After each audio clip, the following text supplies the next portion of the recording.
Hey guys, tonight we're going somewhere colder than most of us could ever imagine. A city surrounded by armies, cut off from the outside world, where the night seemed endless and the winter air itself became a kind of weapon. The story is about survival during the Siege of Leningrad, one of the harshest blockades in modern history. This wasn't about battles fought with tanks and planes. It was about ordinary people trapped inside a frozen city, trying to live one more night without food, without heat, and without any promise that the morning would be better.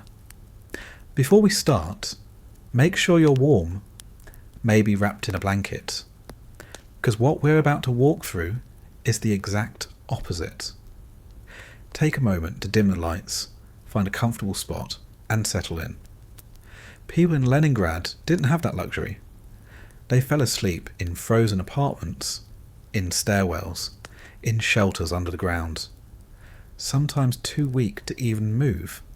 So as you listen, remember that this isn't a story of comfort.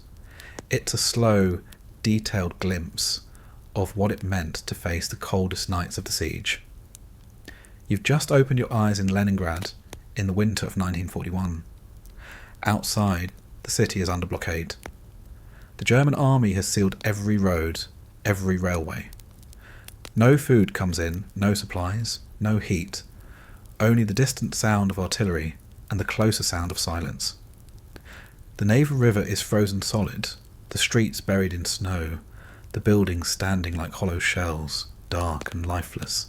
Inside, the cold cuts through walls, through clothing, through bone. There is no escape from it, no corner of the apartment where you can hide. The cold is everywhere. And yet, people survived.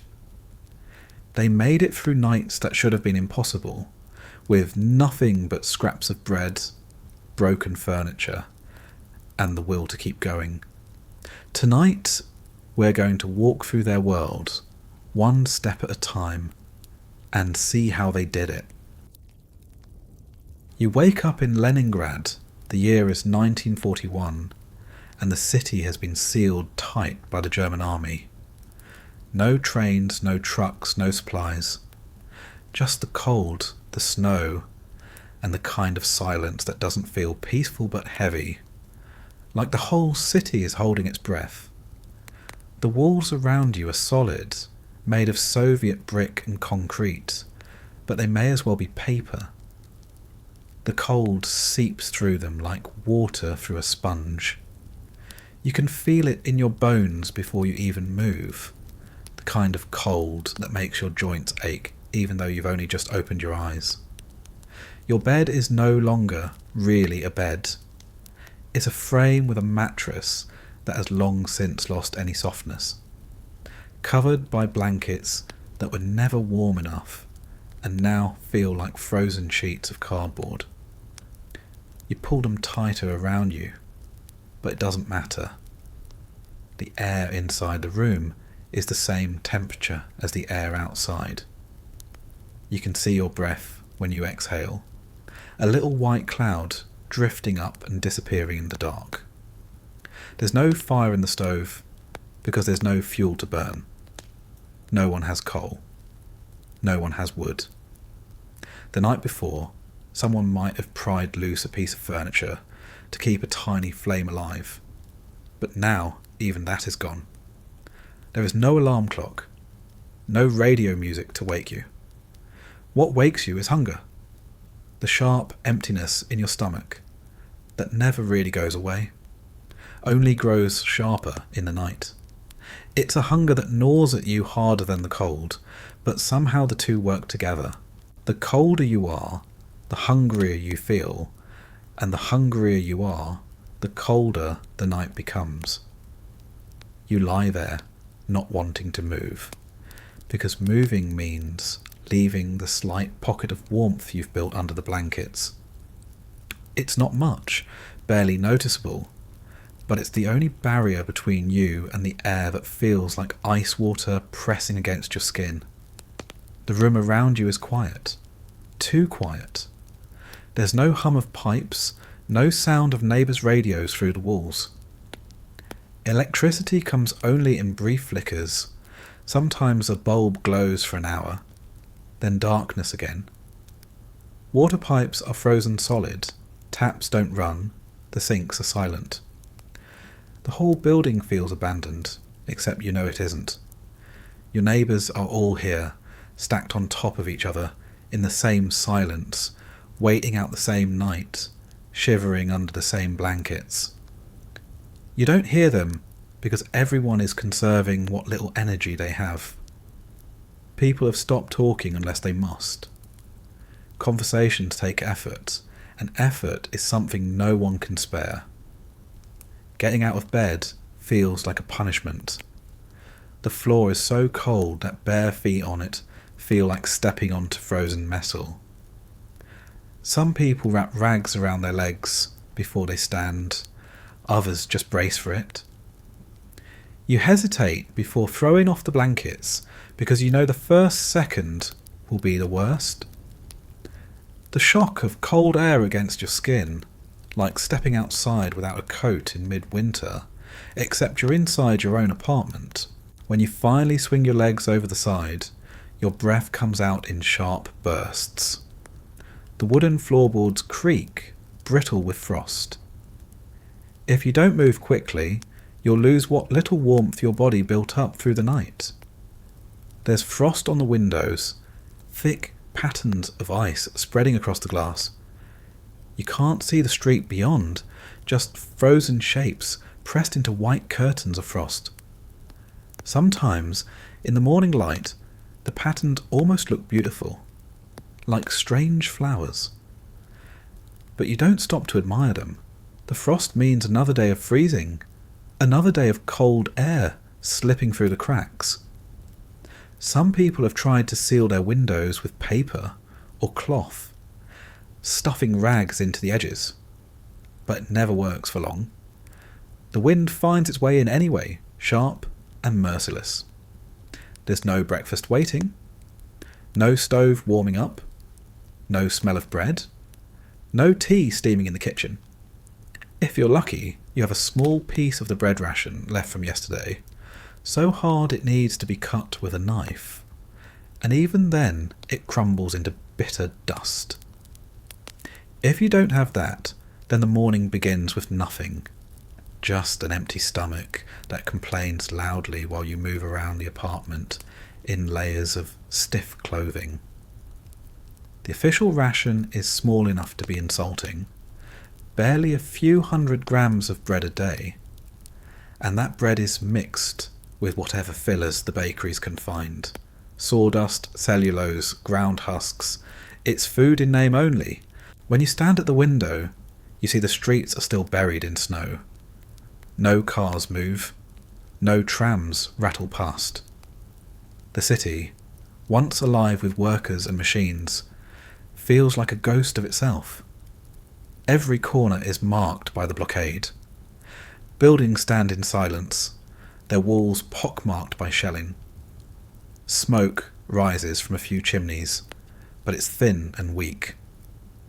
People are burning furniture, books, floorboards, anything they can pull apart. Sometimes the air smells like scorched paint or varnish, because whole cupboards have gone into the stove. Sometimes it smells like nothing, because there's nothing left to burn. Hunger drives people to the streets early. Some head for the bakeries, waiting in long lines that stretch around the block, shivering in the snow for hours just to collect their tiny ration. Others go to the waterholes cut into the frozen Neva, buckets in hand, waiting their turn to dip into the icy river. The water freezes on the way back, heavy buckets crusting over before they reach home. Some people slip, spill, and have nothing to show for the hours of waiting but frostbitten fingers. The lucky ones make it back inside, set the bucket down, and break the ice before pouring what little remains into pots. The morning is not really a beginning, it's just a continuation of the night. There is no warmth, no comfort to separate the two. You don't wake up refreshed. You wake up weaker than the day before, with a little less strength in your arms, a little less clarity in your mind. The cold doesn't lift when the sun rises. If anything, the daylight only shows more clearly how empty the city has become. Streets where trams used to run are now lined with silent sleds. Not children's sleds, not toys, but makeshift stretchers for bodies, pulled slowly to the cemeteries or to common graves. It's not unusual to step outside and see neighbours frozen where they fell, too weak to keep moving, snow already covering their coats. People pass by without stopping. There's nothing they can do, and the cold doesn't allow for pity to last long. If you linger, the frost settles into your own skin. You keep walking, clutching your bucket or your bread ration, your breath sharp and shallow. Inside the apartments, people cling together. Families huddle under blankets, sometimes all in one bed, bodies pressed against each other for warmth. Privacy doesn't matter anymore. Modesty doesn't matter. The cold erases those concerns. The only thing that matters is staying alive through the night. Even so, not everyone wakes up. Each morning families find someone beside them has gone still, their breath quieted in the night. There is no surprise, no outcry, just a numb acceptance that death has become part of the daily routine. When you first wake, before you've even left your bed, you already feel the weight of another day pressing down on you. You know what waits, the lines, the hunger, the search for something to burn, the endless cold. There is no question of plans, no thought of what to do for leisure. The day is about survival. The morning is about finding enough strength to leave your bed at all. The silence of the apartment is broken only by the sound of frost cracking, pipes groaning under the pressure of ice, or the distant rumble of artillery. The front is close enough that you can sometimes feel the walls tremble. The war is always there, in the background, but the blockade makes you forget about soldiers and battles. Your enemy is not the German army. Your enemy is the night you just endured, and the next night waiting ahead. So, waking up in Leningrad isn't really waking up. It's coming back to the cold after a few hours of half sleep. Your body aches, your stomach is empty, and your room is as frozen as the street outside. You sit on the edge of the bed, staring at the frost on the windows, and you wonder how you'll make it through another day. But you stand up anyway, because there's no choice. The cold isn't going anywhere, the blockade isn't ending, and the morning has already begun. The cold is not a passing discomfort. It is not the kind of cold you fight with a thicker coat or a hot drink. It is not the cold of a quick walk outside, where you rush back indoors to find warmth again. In the siege, the cold is permanent. It sits in the walls, in the floors, in the air you breathe. It is waiting for you when you wake, follows you when you move, presses into you when you try to sleep. People learn quickly that the cold is not just weather. It is an unrelenting presence, something that shapes every thought and every movement. The apartments were never designed for winters, without fuel. Soviet buildings were solid but not generous with insulation. Windows rattled in their frames. Floors let in drafts, and the stoves that once gave warmth now stood empty. Families wrapped the openings with paper and fabric, plugging gaps with old clothing, scraps of rope, anything that could slow the icy drafts. But no matter how much paper they pressed into the cracks, the wind found its way inside. You could sit by the window and feel it on your face, a slow current of frozen air that never stopped. The official records list temperatures dipping as low as minus 30 degrees Celsius during that first winter of the blockade. That's a number that looks small on paper but feels endless in reality. Minus 30 means metal sticks to skin. It means water freezes in the time it takes to carry it across courtyard. It means your breath ices on your scarf, stiffening it into a board. Inside the apartments, without heating, the indoor temperature followed close behind. It was not uncommon for people to find ice forming on the inside of windows, not just outside. Frost patterns grew on bedroom walls, turning plaster into a frozen canvas. Buckets of water inside the kitchen froze solid overnight, and the morning task of breaking through ice to pour a drink became routine. You could see how people moved differently under such cold. Every action slowed, not because they wanted to be careful, but because their muscles resisted movement. Hands stiffened until even holding a spoon or tying a knot was clumsy. Fingers cracked and bled at the joints, skin splitting open from the dry, frozen air. To protect themselves, people wore layers upon layers. Not neat coats and sweaters, but everything they owned. A shirt, then another shirt, a dress over that, maybe a jacket, maybe another if they had it. Scarves wound around heads and necks, until only eyes were visible. Gloves rarely matched. One wool mitten, one leather glove. Sometimes socks pulled over hands when no gloves were left. Even with all of this, it wasn't enough. The cold seeped through fabric as though the fabric wasn't there. The outer layer stiffened with frost. The inner layer dampened with sweat that quickly turned to ice. There was no escape from it. At night, people huddled together for warmth. Entire families in one bed, sometimes neighbours joining too. They lay so close that they could hear each other's hearts and breaths, and still the cold reached them. Blankets, if they had any, were heavy and damp, stiff with frost at the edges. Some people slept in their coats, boots still on, scarves still wrapped around their heads. The idea of undressing for bed disappeared. Pyjamas, nightgowns, anything meant for comfort became pointless. You wore everything you had all the time. The nights were the worst because there was nothing to distract from it. During the day, you could at least walk to the ration line, fetch water, chop apart an old chair for fuel. Your body generated some heat in the effort, even if it wasn't much. But at night, there was only lying still, listening to your teeth chatter, willing yourself not to move, because movement let in more of the cold.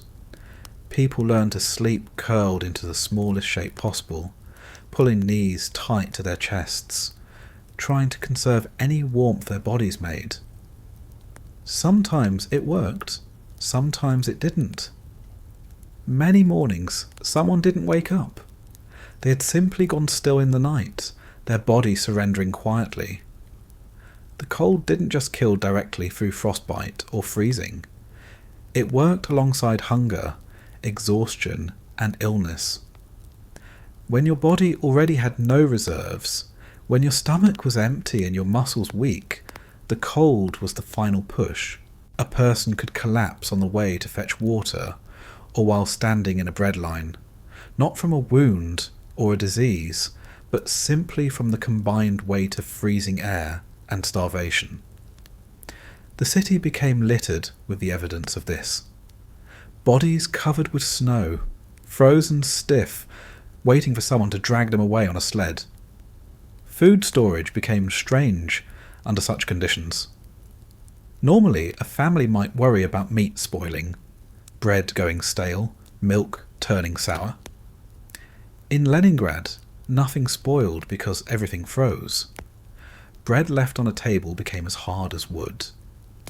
Potatoes froze into stones, impossible to cut until thawed, and thawing required fire, which was more precious than the food itself. People would break their ration into pieces with axes or hammers, gnawing on chunks of frozen bread that cut their mouths. Eating was not about taste or comfort, but about forcing calories into the body any way possible. The cold reached into places people didn't expect. Ink froze in pens. Soap hardened until it couldn't lather. Locks jammed with ice so that doors couldn't be opened. Water inside toilet bowls froze solid, making them useless. Pipes cracked under the pressure of expanding ice, and soon whole buildings lost plumbing entirely.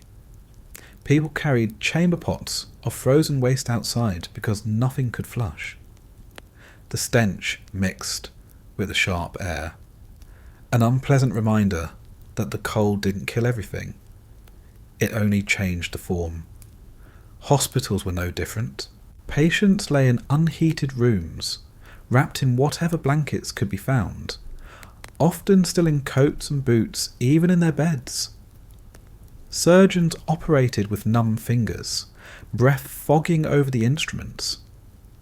Sterilization was nearly impossible because boiling water meant burning precious fuel. Patients sometimes froze to death while waiting for treatment. Doctors learned quickly that they were as vulnerable as anyone else, and even the medical wards became more about endurance than healing. Children suffered worst. Their bodies lost heat faster. Their skin blistered with frostbite more easily. Their strength gave out sooner. Mothers wrapped them in layer after layer until they resembled bundles of fabric, carried them through snowdrift on sleds, tried to coax them into eating frozen crumbs. Still, many of them didn't last. Schools closed not just because of bombings, but because classrooms were uninhabitable, the ink freezing in inkwells, the air so sharp that students couldn't sit still long enough to listen. Yet, somehow, people continued. They adjusted their movements to the cold, developed routines around it. They slept in shifts so that one person could keep watch over a flame, feeding scraps of wood or paper into the stove to keep it alive just a little longer. They built double walls of cloth in apartments, hanging sheets or carpets to divide rooms into smaller spaces that trapped body heat. They carried each other to waterholes, walked slowly to avoid slipping on frozen streets, tied cloth around their boots when leather wore through.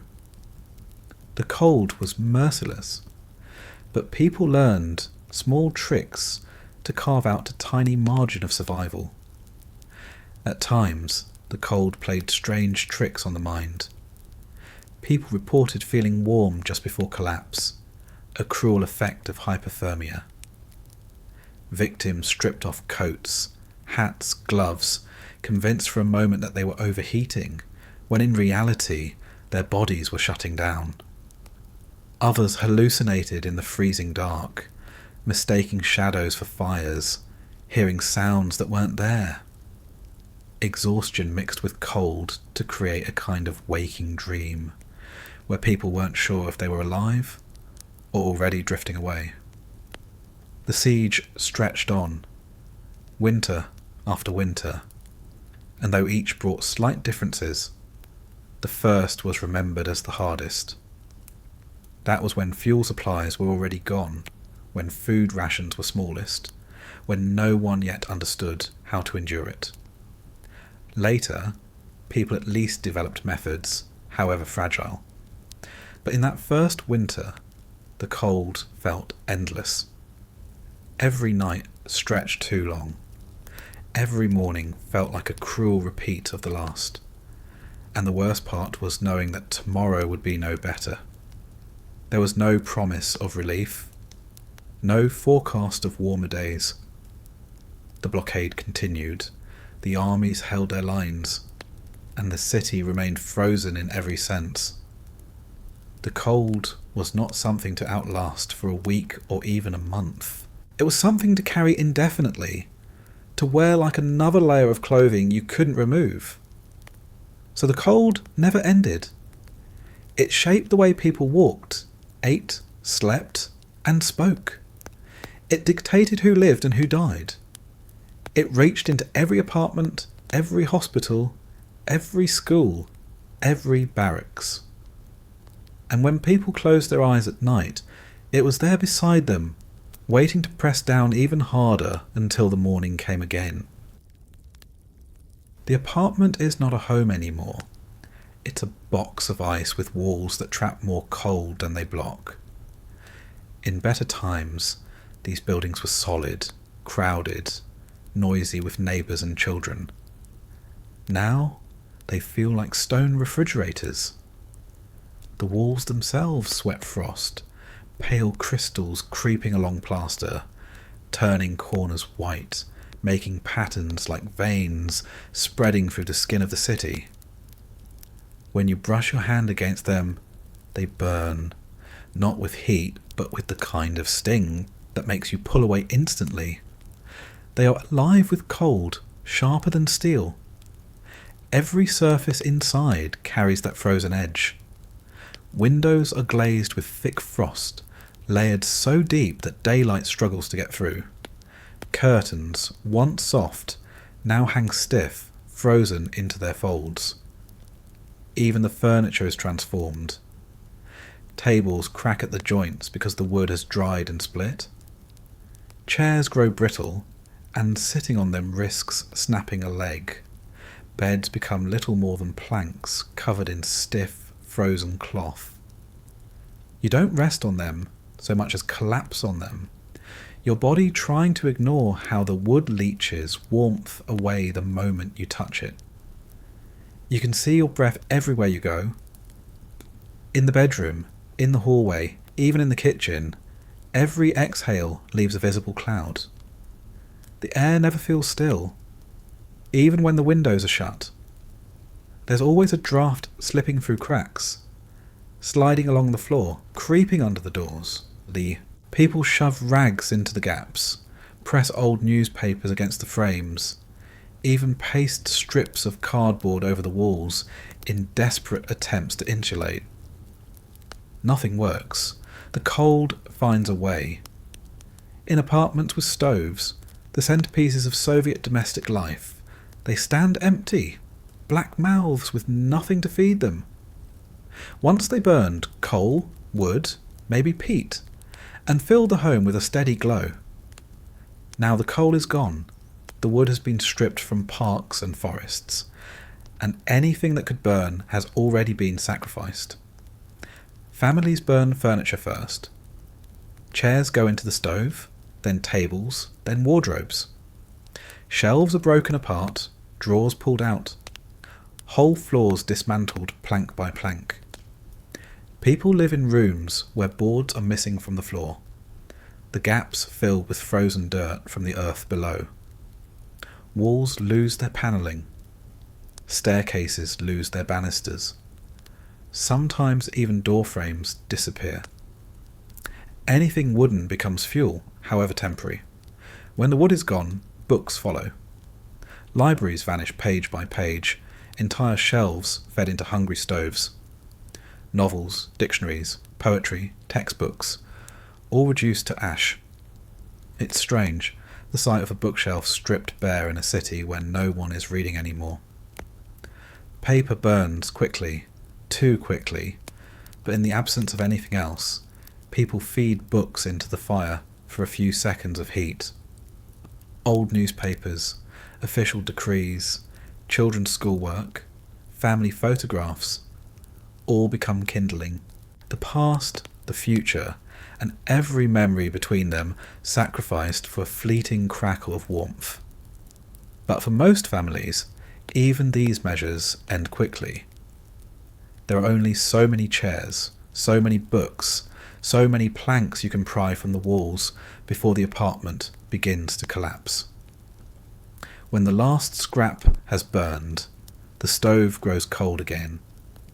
And then the apartment returns to what it really is, an unheated shell where survival depends on the thickness of blankets and the number of bodies huddled together under them. At night, the rooms freeze harder. The walls themselves radiate cold. Lying in bed, you can feel it pressing against your back if you're too close to the wall. Families drag mattresses into the centre of the room, trying to escape the icy touch of plaster.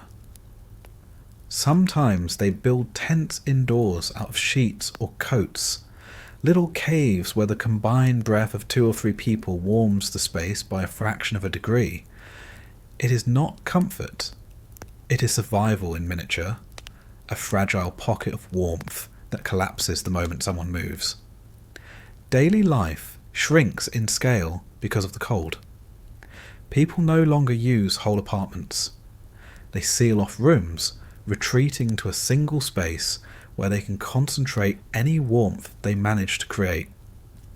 Kitchens become bedrooms, hallways are abandoned, and windows are covered completely. The entire apartment becomes smaller, like a shrinking island in a frozen sea. Whole families live in one corner, blankets piled to the ceiling, furniture crammed together to block drafts. Privacy disappears. Not that anyone cares anymore. The only priority is to stay alive through the night. The walls don't just hold cold, they hold sound differently too. The silence of the siege settles into them, muffling everything. You can hear the creak of ice forming, the faint groan of a building under stress, but rarely voices. Neighbours no longer sing, no longer argue, no longer laugh. Words are spent sparingly, like food. Even in shared apartments, people whisper instead of speaking. The walls absorb the quiet, reflecting it back until the whole building feels like a tomb. There are stories of apartments where people lived alongside the dead for days because it was too cold to move them. Bodies stiffened so quickly that they could not be carried down staircases until thawed. Families left their loved ones in corners, covered with blankets, waiting for enough strength or a sled to take them away. In the frozen silence, the dead and the living shared the same space, divided only by breath. Food preparation inside the apartments became almost impossible. With no fuel, nothing could be cooked. Rations of bread, already hard and frozen, were eaten raw, gnawed like wood. When someone managed to find a potato, it too was eaten frozen, the teeth cracking against icy flesh.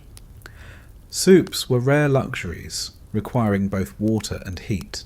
Some families resorted to melting ice scraped from windows, then trying to warm it over the smallest scraps of fuel, creating thin, lukewarm broths that barely counted as food, but at least gave the illusion of warmth. Bathrooms froze along with everything else. Water pipes burst, toilets filled with solid blocks of ice. Bathtubs turned into frozen troughs. People collected water in buckets, stored it inside, only to find it frozen solid by morning. Washing was abandoned almost entirely. Bathing in water that was already freezing was unthinkable. People lived in layers of clothing that were never removed, never washed, only growing stiffer with dirt and sweat until they felt like armour. Skin itched constantly, sores spread, but no one undressed to check them. Even children slept in boots and coats, because to take them off was to risk frostbite before morning. The apartments themselves decayed under these conditions. Plaster cracked and fell in chunks. Pipes groaned and split. Glass shattered from the pressure of frost. Floors warped as moisture froze and expanded. By spring, many buildings were half ruined, stripped of their wood, their interiors hollowed out by desperate tenants. When the thaw came, they leaked, flooded, collapsed in places. But during the winter, they stood as giant ice boxes, monuments to the endurance of those inside.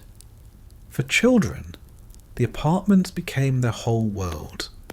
With schools closed and streets deadly, they rarely went outside. They sat in corners, wrapped in blankets, listening to parents whisper about rations, listening to their own stomachs growl.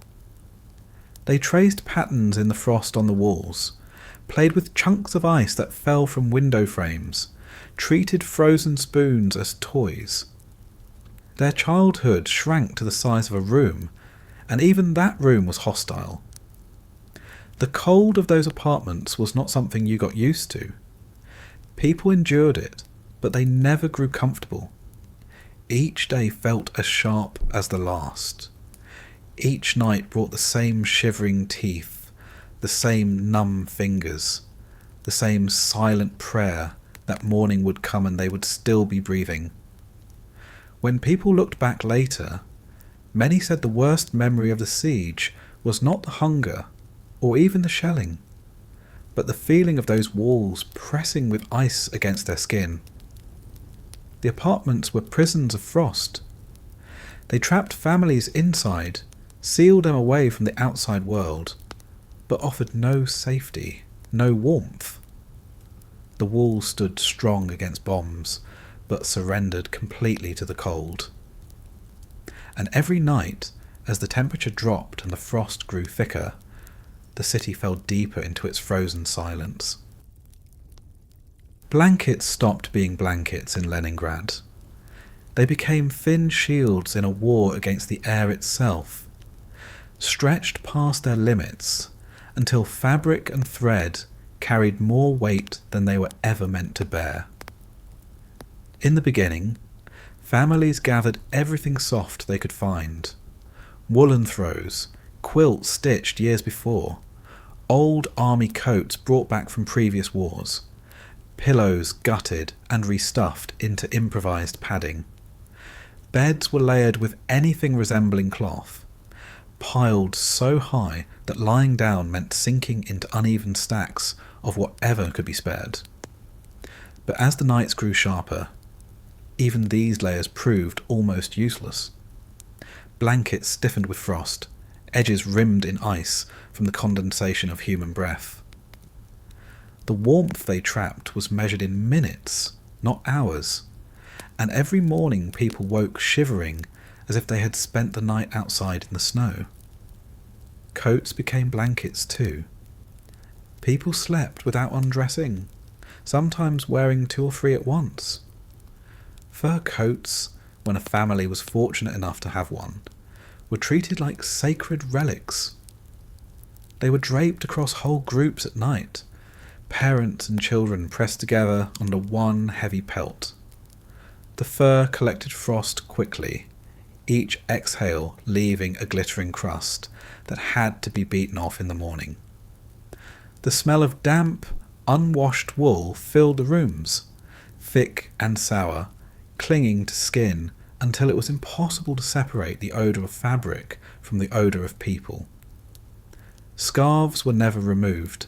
They circled necks by day and covered heads by night. Some people owned only one, passed down through the family, patched with whatever thread was available. Others wrapped their heads with towels, sheets torn into strips, even newspaper. Anything that could cover exposed skin was valuable. Ears froze quickly, noses too. A scarf wasn't fashion in Leningrad. It was survival. Children were wrapped like mummies, eyes peeking out from under layer after layer of cloth, unable to move their arms, but at least protected from the bite of air. Gloves were almost always mismatched. One wool mitten, one leatherwork glove, sometimes socks pulled over hands because real gloves were gone or too thin to matter. Fingers cramped inside, stiff from a lack of circulation, and when the gloves grew damp, they froze solid, stiff shells around raw skin. People learned to keep their hands inside sleeves, fists pressed into their chests, moving only when absolutely necessary. It wasn't about comfort. It was about preventing the fingers from blackening overnight. The clothing itself was never washed. There was no possibility of it. Laundry meant water, soap, and heat, none of which could be spared. So coats grew filthy, socks stiffened with weeks of wear, shirts darkened with sweat that froze in crusted layers. The smell was overpowering in closed apartments, a mixture of human sweat, mould, smoke from makeshift fires, and the faint sourness of unwashed wool. Families stopped noticing. You grew used to it, or you didn't, but no one had the energy to complain. Removing clothes was more dangerous than enduring their filth. A few minutes of bare skin in a room where ice formed on the walls could mean frostbite before you even pulled the sleeves back on. Children grew fast, even in famine, and clothing did not. Pants ended at the calf, sleeves at the forearm, exposing skin that no one knew how to cover. Mothers tore old clothes into strips, sewed patches out of curtains, cut pieces from coats to extend the hems of others. It was crude, uneven work done with dull needles, but it was the only option. Children wore adult boots stuffed with rags, wobbling inside them, their toes packed with straw. Socks were darned until they were more whole than fabric, then wrapped over with anything at hand. In the worst cases, families shared a single coat. Whoever went outside wore it. Whoever stayed in the apartment waited in rags. At night, the layering became ritual. People piled every available piece of fabric onto themselves, sometimes until they could hardly move. A man might sleep in 2 shirts, a sweater, a coat, a second coat, trousers over trousers, boots still laced, hat still on, scarf tied across his face. A woman might wear her husband's uniform jacket over her dress, then wrap herself in a blanket, stiff with frost, then cover it all with another coat borrowed from a neighbour. The idea of changing into nightclothes disappeared. The day's clothing was the night's protection, and it stayed on for weeks at a time. The desperate layers caused their own problems. Skin broke down under the weight of damp wool, rashes spreading unchecked. Bedbugs thrived in the folds. Lice became universal, crawling in seams, biting at necks and scalps. Scratching was constant. People dug at their skin under layers of fabric, leaving raw marks that never healed in the cold. Yet no one removed the clothing to wash it. Better to itch than to freeze. Shoes were another battlefield. Leather cracked in the cold, stitching snapped, soles fell apart. People repaired them with wire, string, scraps of metal hammered into place. When shoes wore out completely, replacements didn't exist. Children went barefoot in rags, wrapping their feet with cloth until they looked like bandaged wounds. Adults did the same. Some stuffed newspaper inside for padding, which quickly froze into stiff blocks. Others scavenged rubber, cutting old tyres into crude soles and tying them with rope. Each step in snow or ice risked frostbite, the pain creeping from toes upward until walking felt like carrying stones. Inside apartments, blankets and clothes were more than protection. They were currency. A heavy quilt could be traded for food, a fur coat for flour. Families faced impossible choices. Keep the blanket and risk starving, or trade it away and risk freezing. Many gave away their last warm possessions for a crust of bread, then tried to survive nights with only thin sheets. Stories spread of children dying in unheated rooms, wrapped in towels where blankets had once been. The value of warmth and food competed every day, and neither was enough. Some people found strange substitutes. Old curtains torn from windows became shawls. Carpet pulled from floors was cut into cloaks. Even wallpaper, stripped from walls in desperate apartments, was wrapped around shoulders, stiff but at least another layer. Nothing was wasted. If it could be wrapped around the body, it became clothing. If it could be spread across a bed, it became a blanket. Military supplies, when they reached civilians at all, were treasures. An old army blanket, scratchy and rough, was still worth more than almost anything else. Coats lined with wool or sheepskin lasted longest, though even they grew stiff with frost. Soldiers' boots, when scavenged, were patched and repatched until they barely resembled boots at all. Scarves knitted in earlier winters, once given as gifts, became family heirlooms overnight. The psychological weight of these layers was heavy. People forgot the feel of soft fabric against skin, forgot the luxury of taking clothes off at the end of a day. Life became a permanent cocoon. Bodies wrapped in stiff, dirty layers that made movement awkward. Breathing shallow, sleep restless. Children grew up thinking this was normal, learning to walk in boots stuffed with straw, learning to play in mittens made from socks. They laughed less, but when they did, their voices were muffled by the scarves tied across their faces. Every morning began with the same slow ritual of pulling fabric tighter, adjusting scarves, re-wrapping boots, checking for frostbite on fingers and toes. Every night ended with the same exhaustion of collapsing fully clothed into stiff beds, pulling blankets so heavy they crushed more than they warmed. And in between, the cold seeped through it all, unrelenting, making the layers feel thin no matter how many were piled on. The layers were never enough. Blankets froze at the edges. Clothes stiffened like armour. Scarves collected ice until they cut the skin. Gloves grew thin and useless. Boots leaked. No matter how many layers people wore, the cold pressed closer, finding the gaps, slipping through seams. Every morning, every night, every hour of every day, the cold reminded them that fabric was fragile, wool was weak, and survival depended not on comfort, but on endurance. And still they wrapped themselves again, because the only alternative was to lie still, uncovered, and let the frost claim them before morning. The stove was the centre of every apartment, the heavy iron box that once promised warmth and food.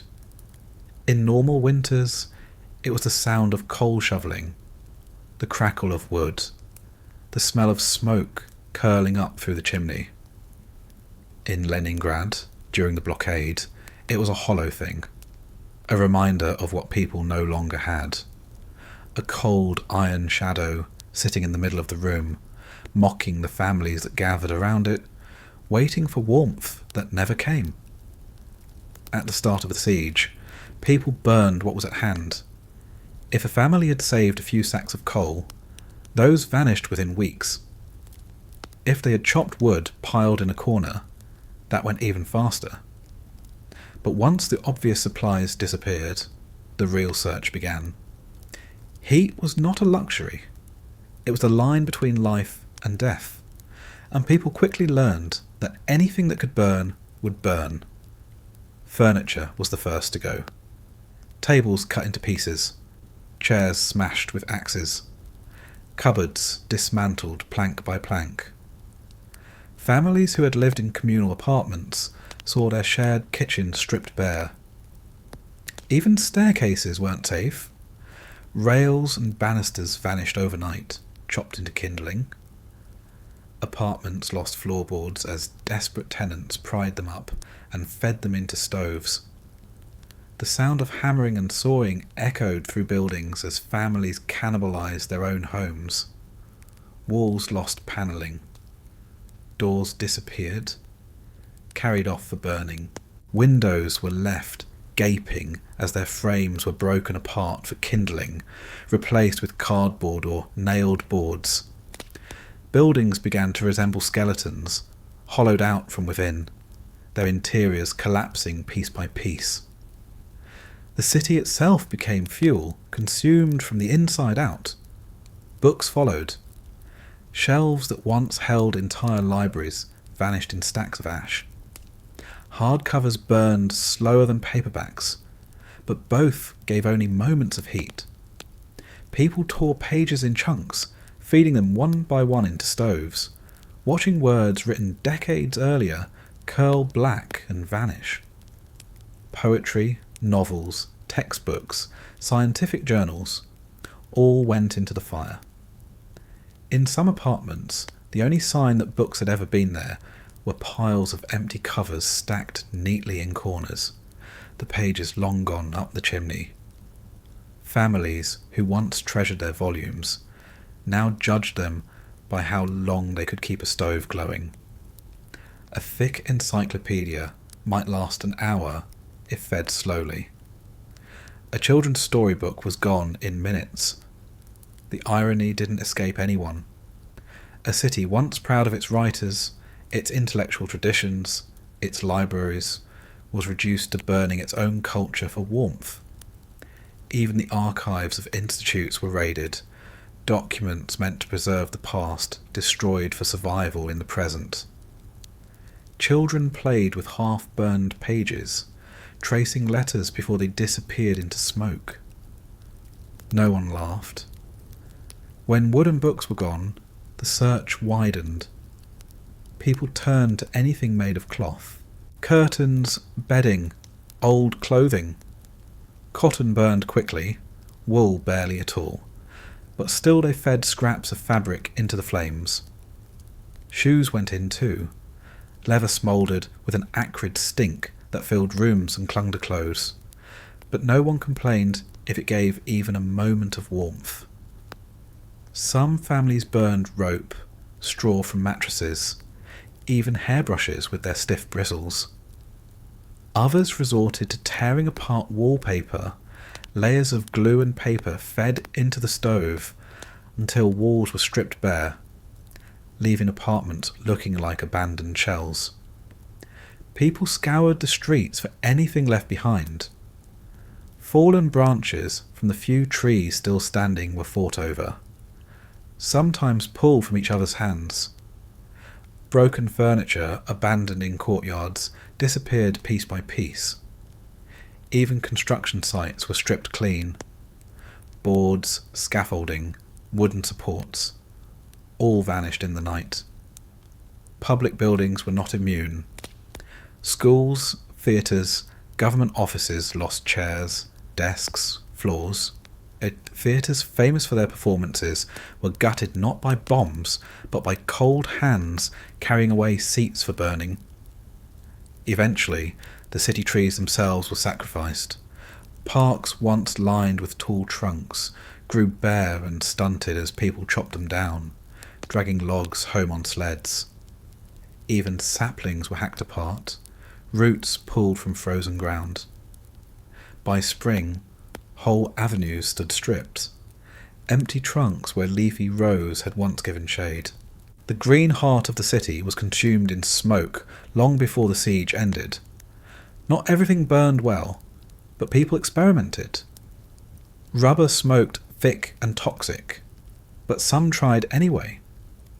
Tyres, scraps of insulation, bits of linoleum flooring, anything flammable went into stoves.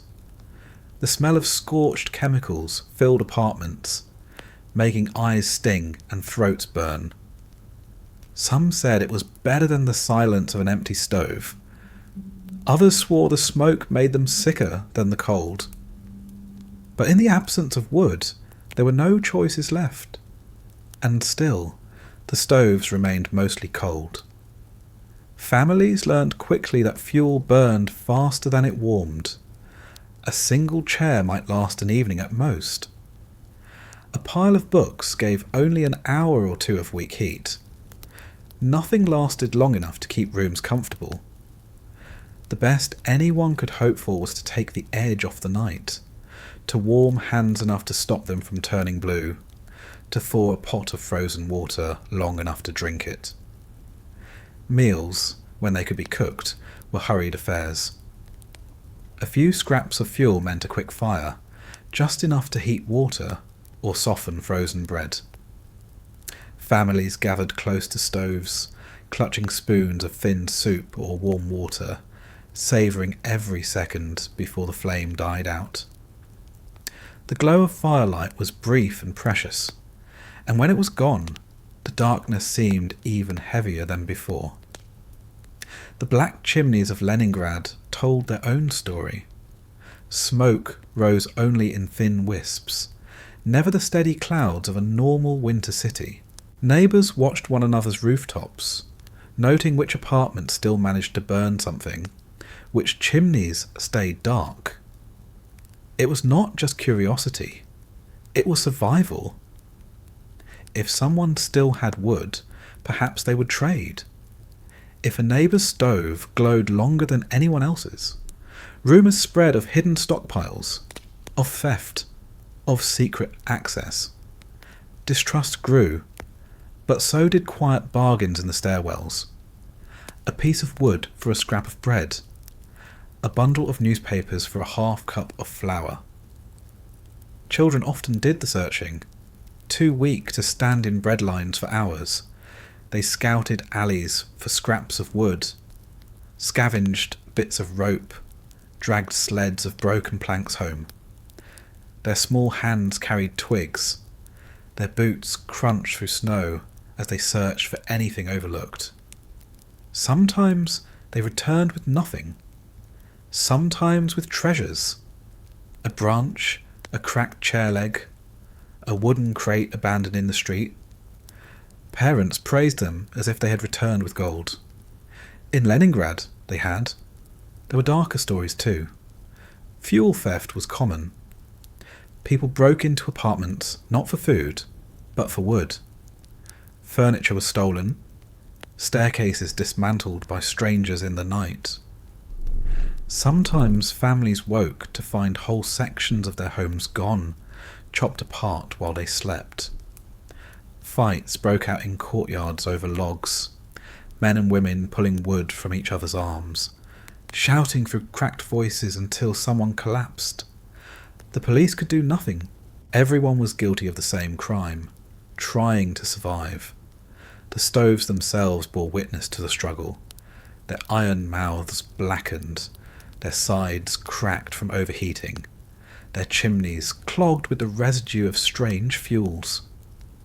In some apartments, people abandoned them entirely, turning to open fires built in buckets, barrels, even pots. Smoke choked the rooms, coating walls in soot, but at least it gave a moment of heat. Windows were cracked open to vent the worst of it, letting in the very air people were trying to keep out. It was a losing game, but it was the only one available. By the deep winter of 1941-42, most families no longer expected to keep a fire alive all night. Fires were for moments, not hours. A brief flare to melt snow, to thaw bread, to remind themselves that plankton heat was still possible. Then the stove went silent again, leaving only ashes and the smell of burned wood mixed with desperation. Families sat around it anyway, staring into the cold iron as if hoping the memory of warmth would come back. The search for heat never ended. Every day, every hour, people thought about what else could burn, what else could be traded, what else could be torn apart. Homes were gutted, libraries emptied, parks stripped bare. And still, the cold pressed in, heavier than any fire could push back. The stove sat at the centre of it all, once the heart of the home, now a cruel reminder of what had been lost. Families gathered around it anyway, because even a dead stove gave a kind of focus, a symbol of survival. They huddled close, wrapped in stiff blankets, waiting for the chance to feed it again, even if only for a few fleeting minutes. The fire was not picky. In a city without fuel, fire became a hungry animal that ate whatever you fed it. and people learned quickly that everything burned if you were desperate enough. The problem was that it all burned too quickly, and once it was gone for good. Families had to make decisions that in normal times would have seemed absurd. Which chair would you rather lose? The one you sit on, or the one in the corner holding a stack of photographs? Which book will you feed to the flames? The poetry collection passed down from your grandfather, or the thick engineering manual that might last 10 minutes longer? These choices came daily, not because people wanted to make them, but because the stove demanded them. Furniture went first. The apartment became a carcass picked apart by its own tenants. The sturdy dining table, once the heart of family meals, was chopped into pieces. Chairs followed, legs snapped off, backs broken down into sticks thin enough to fit in the stove. Beds were dismantled until only the metal frames remained, mattresses thrown onto floors, springs groaning under the weight of shivering bodies. Cabinets were emptied, drawers smashed, shelves ripped from walls.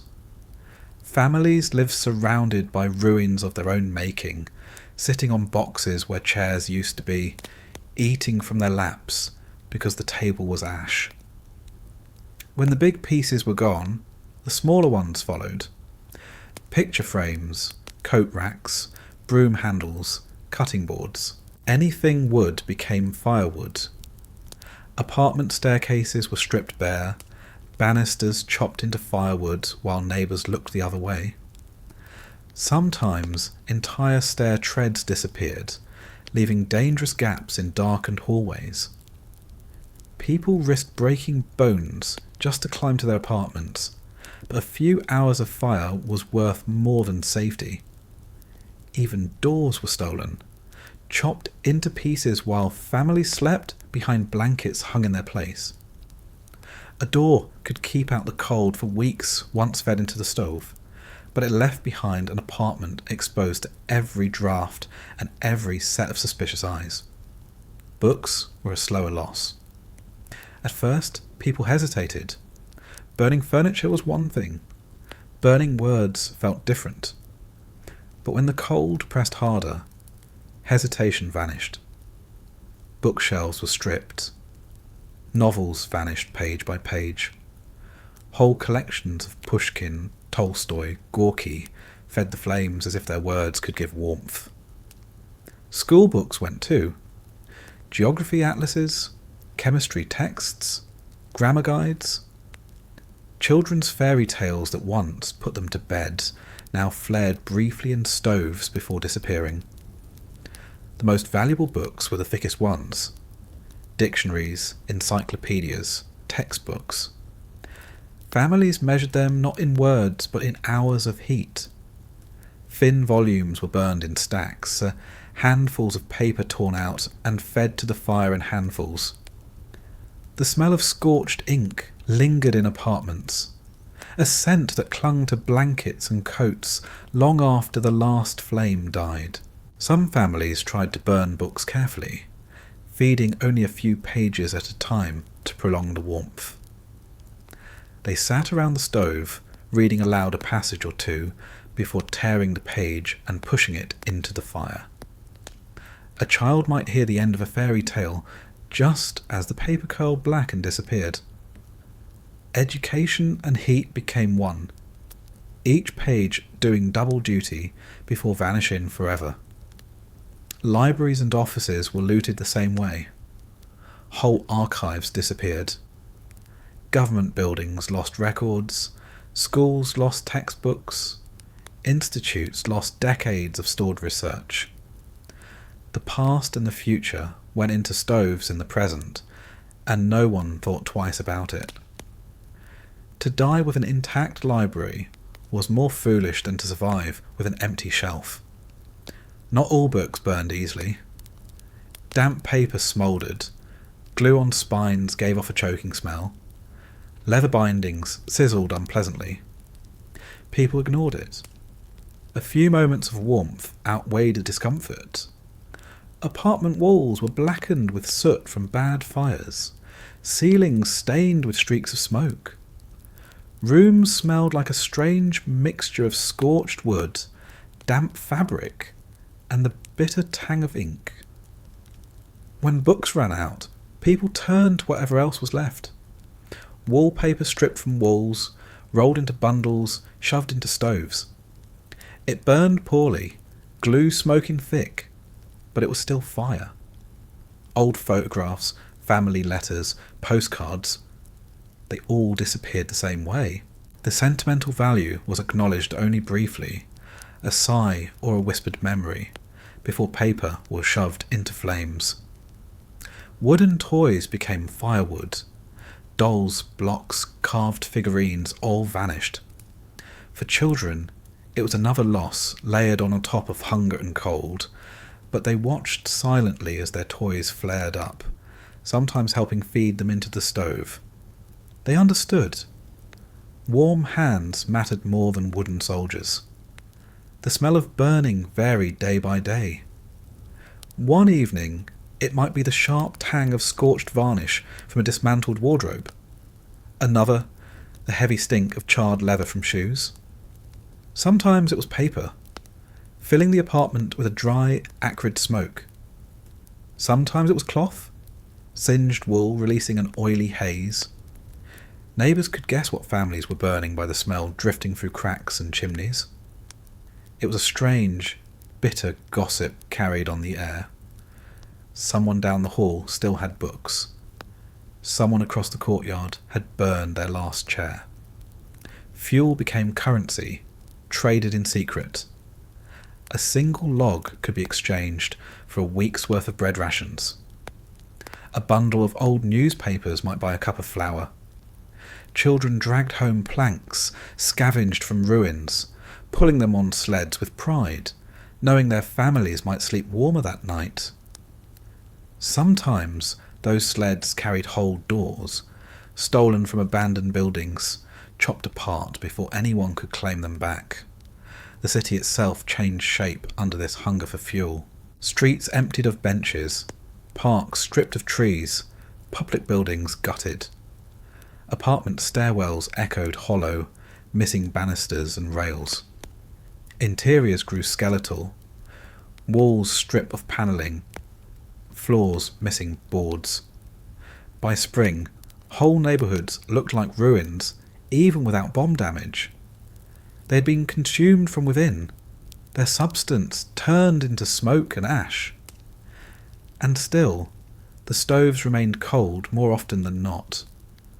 A few hours of warmth came at the cost of weeks of destruction.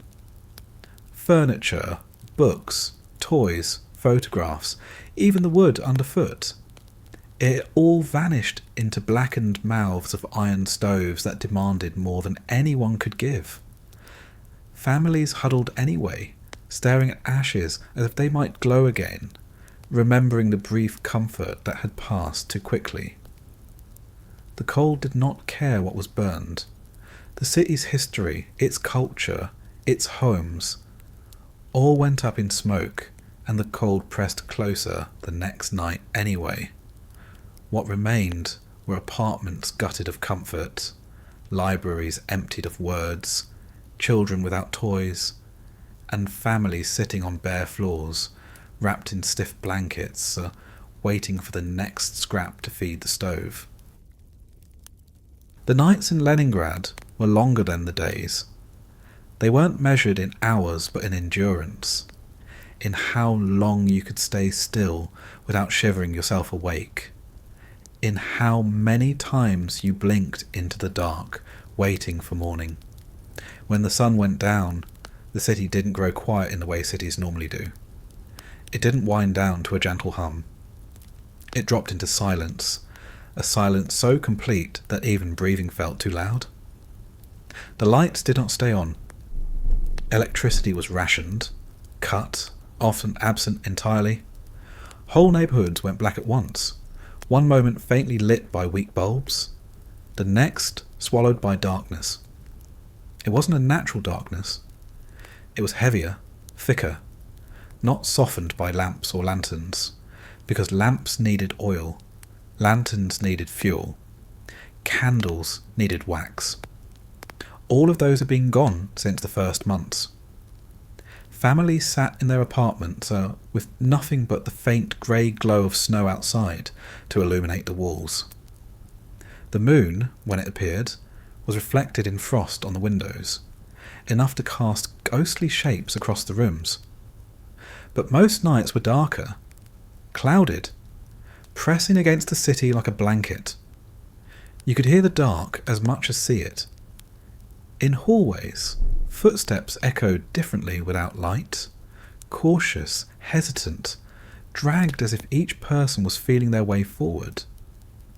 Inside rooms, the sound of fabric shifting was magnified, blankets rustling like thunder in the stillness. Neighbours coughed behind walls, weak and dry, and the sound carried further in the absence of anything else. Sometimes there was no sound at all, just the faint pop of ice cracking in the night, reminding you the walls themselves were frozen. People found themselves staring at the stove even when it was cold, as if memory could make it glow again.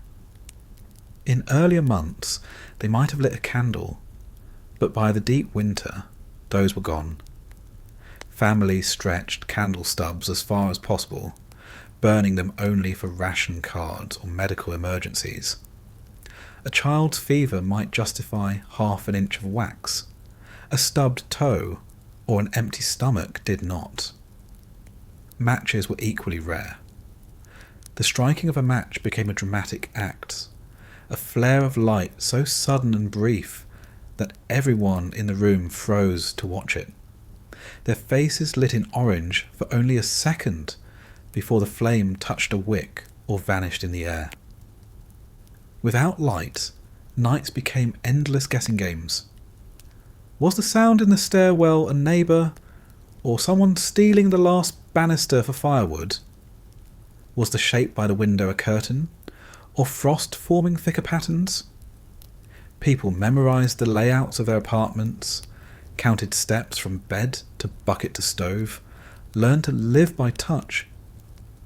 Children adapted quickly, turning darkness into play, but even they grew quiet after hours, some voices swallowed by the heavy stillness. Reading was gone, writing was gone, work that needed light disappeared. People sat instead, staring into dark corners, whispering to each other when they had the strength. Whole evenings passed in silence, broken only by the creak of a floorboard or the groan of an empty stomach.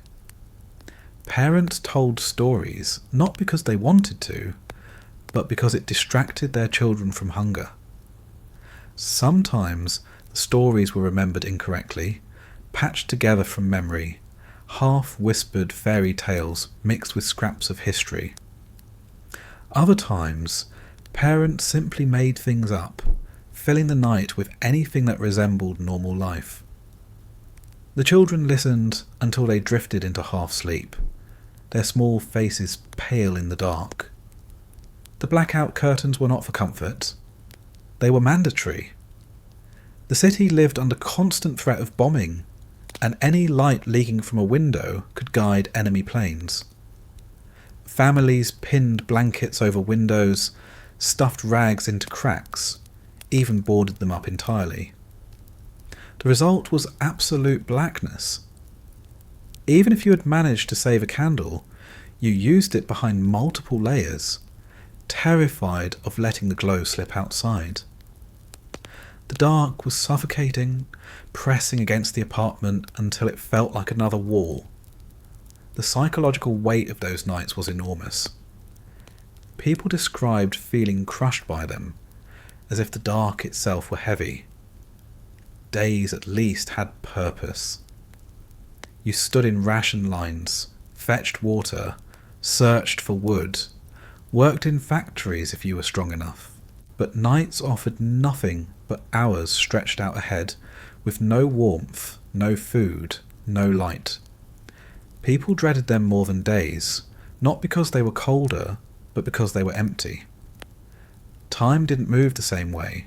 Minutes stretched, hours crawled.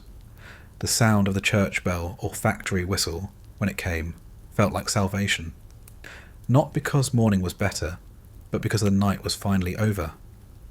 The dark made sickness worse. Fevers raged unseen. Wounds went untended. Infections spread quietly. Without light, parents couldn't always tell if their children were breathing. They held hands through the night to be sure, counting faint squeezes as reassurance.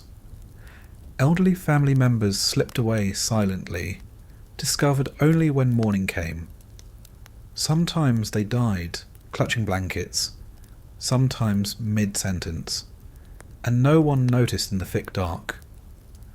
The imagination played cruel tricks.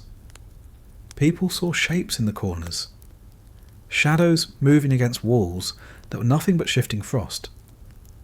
They heard footsteps that weren't there, whispers that belonged to no one. The mind filled silence with its own noises. Some welcomed it. Hallucinations of warmth, of voices from before the war, of songs remembered faintly. Others feared it, waking in panic at sounds only they heard. Not all apartments were equal. A few managed to keep oil lamps burning, their faint glow visible through cracks in doors. Neighbours noticed and whispered. Were they hiding reserves? Did someone in the family work in a factory that still issued fuel? The envy of light was sharp. A single lit candle could turn suspicion into anger. Families who had nothing but dark felt betrayed by the glow slipping through walls. Proof that someone somewhere had more than they did. But most homes stayed in shadow. Families sat shoulder to shoulder in pitch blackness, pressing together not only for warmth, but for reassurance that someone else was still there. Hands brushed in the dark, blankets shifted slightly, breaths mingled. It was the only proof that life continued around you. Without light, even family felt far away, their outlines swallowed until they were only voices or touches in the night. Outside, the city was darker still. Street lamps stood dead, their poles frosted white. Snow-covered streets reflected faint moonlight, giving a ghostly glow, but nothing more. Bomb craters lay hidden in shadows, waiting to swallow anyone who stumbled across them. People who ventured outside at night carried nothing to see with, only memory and caution. Steps were slow, hesitant, measured by habit rather than sight. The dark streets were nearly silent, interrupted only by the creak of sleds pulled across snow, carrying water buckets, bundles of wood, or sometimes bodies. For those who worked through the night, factory labourers, soldiers, nurses, the dark was not an excuse to rest. They laboured in shadows, machines groaning faintly, tools clattering under numb hands. Hospitals lit rooms briefly with kerosene lamps when they could, but more often surgeries happened in near darkness, doctors working by touch, nurses holding flashlights with batteries fading. Mistakes happened, but there was no choice. The cold and hunger made the nights blur together. People lost track of time. They woke and slept without knowing if hours or minutes had passed. Days disappeared into weeks. The city lived not by calendar, but by ration lines, by the thin moments when food was handed out, by the toll of artillery in the distance. Nights were endless stretches between these markers, an absence rather than a presence. Children asked when morning would come, but parents didn't answer.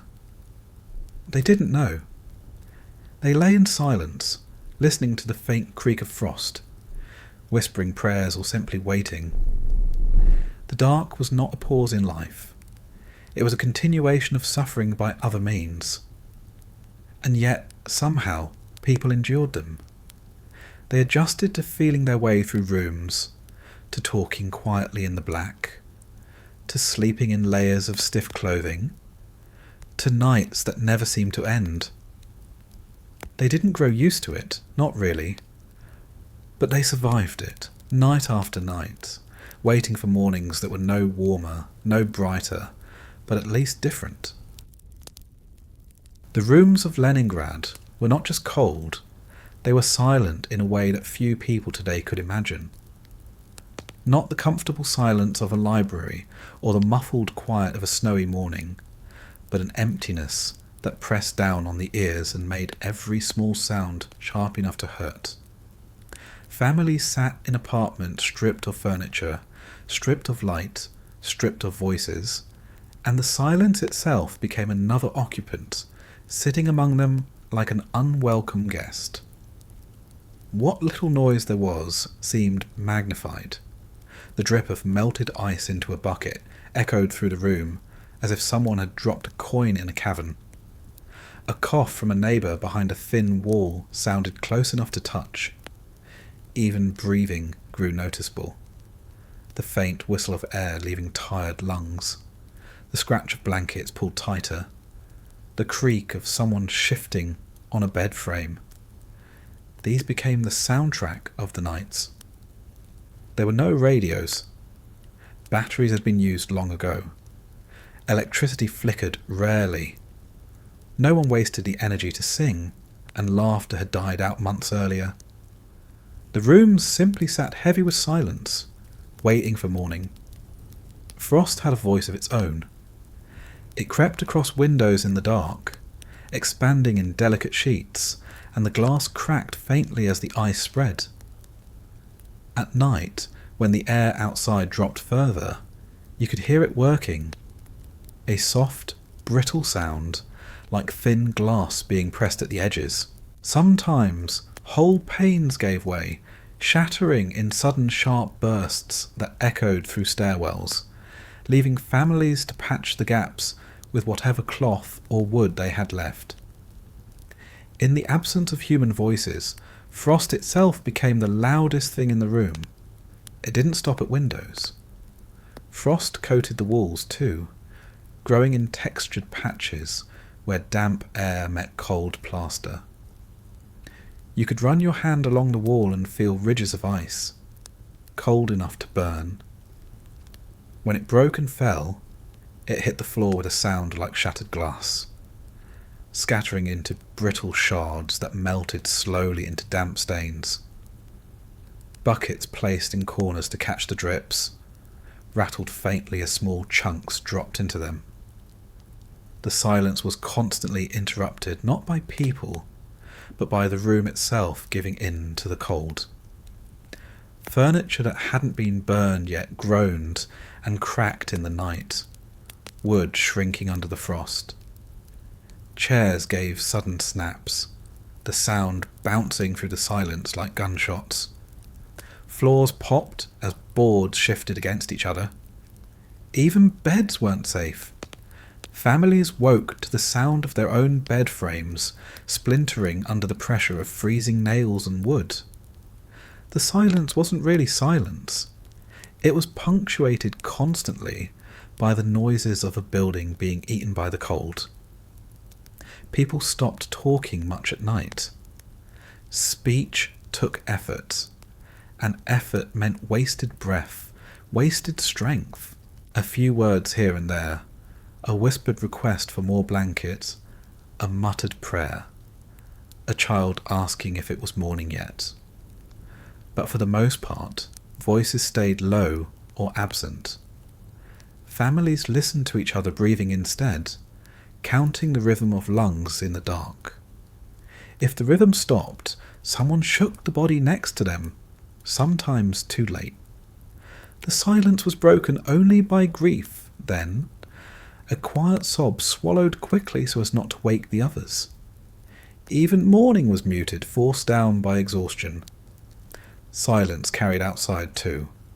The streets, once alive with trams and footsteps and shouted greetings, now lay empty after dusk. No engines, no horns, no bustle. Just the faint crunch of a sled pulled across snow, or the sharp clatter of ice falling from a roof. Dogs no longer barked. Birds no longer sang. Even the natural noises of a city were gone.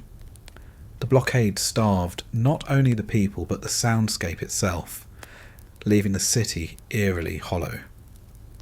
Survivors later said that the quiet was as haunting as the hunger.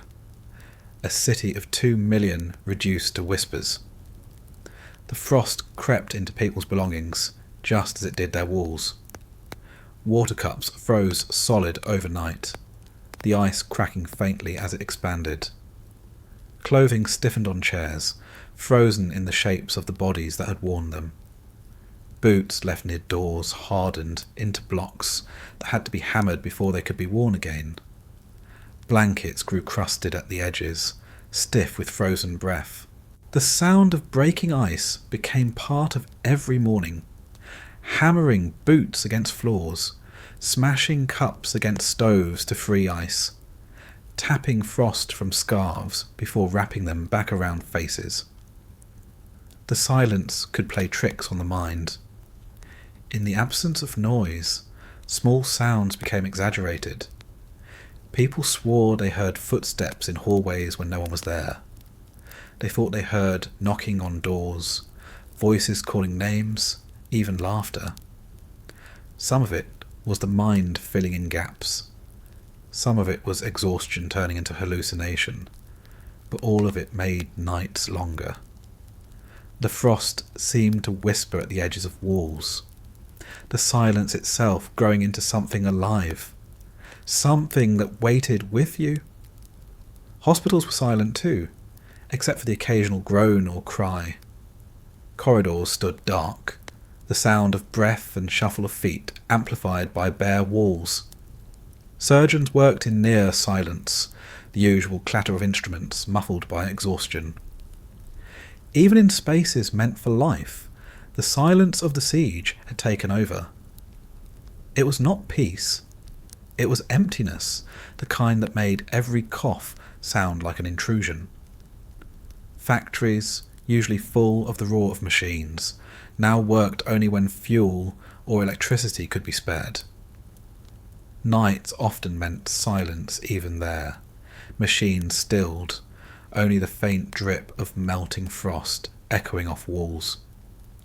Workers slept on benches beside cold equipment, the silence of the building pressing down on them, heavier than the weight of labour. Children felt the silence differently.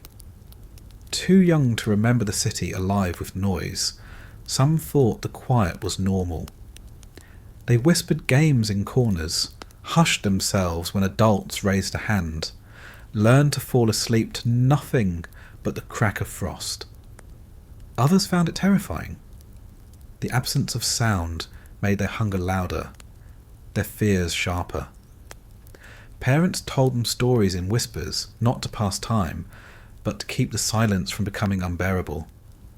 For some, silence became a kind of refuge. After the roar of shelling or the rattle of gunfire, the quiet felt like safety, however temporary. Families listened to the stillness with relief when bombs stopped falling, even if the silence was filled with cold. But relief never lasted long. The quiet only reminded them of what was missing. Voices, laughter, the noise of life. The sound of frost was constant. It cracked in windows, split along walls, groaned in pipes. It dripped into buckets, shattered on floors, popped inside cups. It was everywhere, filling the silence like a substitute for speech. People learned to measure nights by it. A long crack meant the frost had deepened. A sudden shatter meant the glass had given way. A steady drip meant morning was closer, the first signs of thaw creeping in. Frost became the clock of the silent rooms, telling time in noises that no one wanted to hear.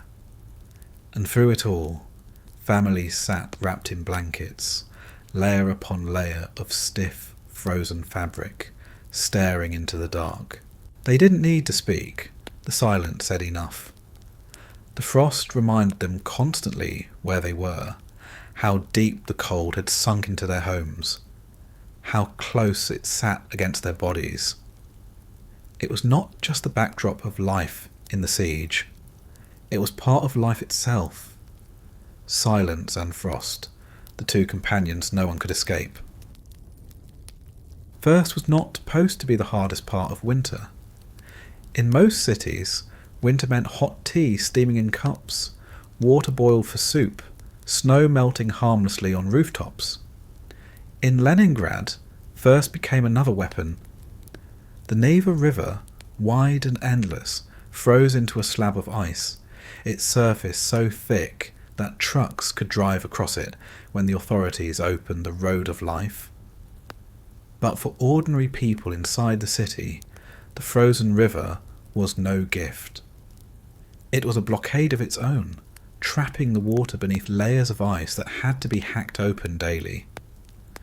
Families carried buckets, pots, even saucepans, anything that could hold water, down to the holes cut into the Neva. Lines formed there as early as dawn, rows of weak, shivering people waiting their turn, with axes, chisels and poles. The holes iced over constantly, requiring fresh blows to reopen them. Men swung with whatever strength they had left, ice shards scattering around them. Women and children scooped quickly, knowing the holes would freeze again in minutes. The water was heavy, slippery, often sloshing over the sides of containers and freezing instantly into jagged crusts. The journey back was worse. Buckets grew heavier with each step, their handles biting into numb fingers.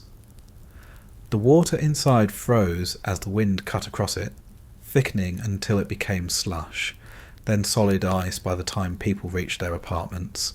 Some families returned home with nothing more than a block of ice in a bucket, solid and useless without fuel to melt it. The walk itself was dangerous. Streets were slick with snow and ice, craters from shelling hidden beneath drifts. People slipped, spilled, fell. Buckets crashed to the ground, their contents splattering and freezing before anyone could scoop them back.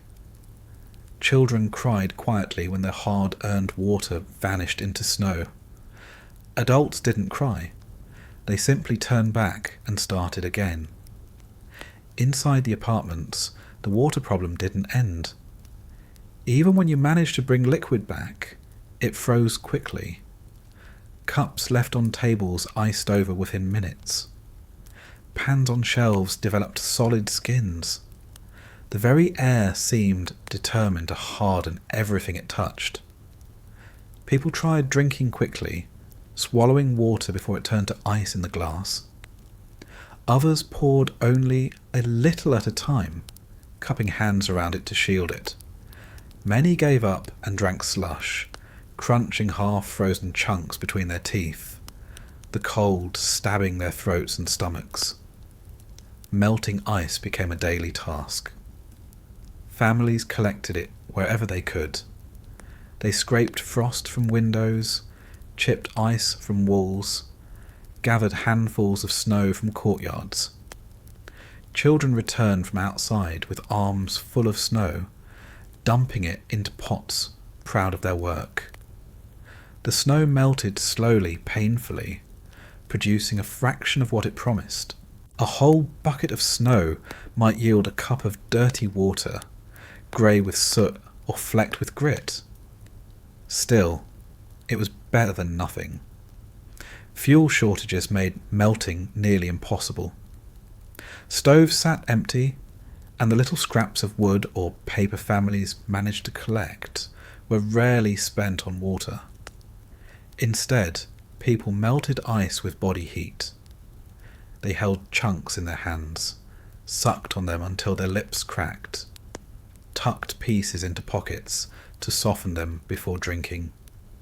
Sometimes they slept with buckets beside their beds, hoping their combined breath and warmth would thaw them slightly by morning.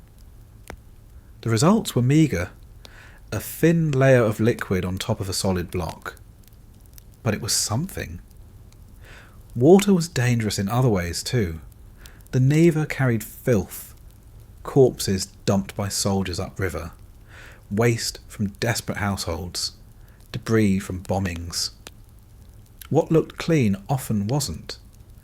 People fell sick after drinking it, their weakened bodies unable to fight infections. Boiling could have saved them, but boiling meant fuel, and fuel meant burning something you couldn't replace. Many took the risk and drank raw water. For some, it was the difference between life and death. For others, it was simply another way the siege claimed them. The irony was cruel. People froze while surrounded by ice. They starved while carrying buckets full of solid water. Thirst gnawed as sharply as hunger. Mouths cracked, lips bled, throats ached from swallowing slush. Children begged for warm tea that no one could make. Parents hushed them with sips of icy water, knowing it wasn't what they wanted, knowing it wasn't enough. Hospitals struggled worst of all. Patients needed water constantly, and nurses carried buckets through snow, their fingers raw, their faces cut by wind. Buckets froze in hallways before they reached the wards. Doctors tried warming water with alcohol burners, tiny flames licking at pans, barely enough to melt a few spoonfuls. Patients drank it slowly, lips trembling against the cold, coughing as ice touched their throats. The weak ones couldn't manage even that. They lay silent, their mouths cracked open, too dry to swallow. Factories needed water for machines, for steam, for basic survival of workers. But pipes froze solid. Workers hacked at them with hammers, only to find them split wide, ice spilling from cracks. They carried ice blocks to workshops, melted them in barrels with open fires when fuel could be found. Machines froze too, their gears locked with frost, their belts stiff with ice. The city didn't just freeze its people, it froze its work. Even toilets, sinks and baths froze, water solidifying in pipes and basins. Entire apartments reeked because waste couldn't flush. Families used chamber pots filled with ice, emptying them into the snow outside, only to see the contents freeze mid-fall. Water was everywhere, but none of it could be used as it was. Everything required effort, heat, and risk. Stories spread of people drinking anything liquid they could find. Melted glue from wallpaper pots. Slush from gutters. Broth made by boiling leather straps. Some even tried antifreeze from abandoned vehicles, though most who didn't survive it. Thirst drove choices hunger alone couldn't explain. When your mouth is dry, when your tongue sticks to your teeth, when you feel dizzy with the need for water, reason disappears. Children tried to trick themselves. They ate snow, pressing handfuls into their mouths until their cheeks numbed, their teeth ached, and their throats hurt. Parents scolded them, knowing the snow carried dirt, ash, and sickness. But children didn't care. It was wet. It felt like relief for a moment, and that was enough. Adults sometimes did the same when no one was looking, scooping snow from windowsills, swallowing quickly before shame caught up. The sight of buckets lined up in stairwells became normal. Neighbours shared holes in the ice, carried water together, guarded each other from falling. But they also stole. Buckets left unattended vanished. Frozen blocks of water were dragged away like treasure. Sometimes families woke to find their only supply gone, stolen in the night. There was no recourse. No one could prove anything. Everyone was desperate. The effort of carrying water cost lives. A person already weak from hunger collapsed in the snow, bucket spilling beside them, ice forming instantly on the ground. Neighbours sometimes helped.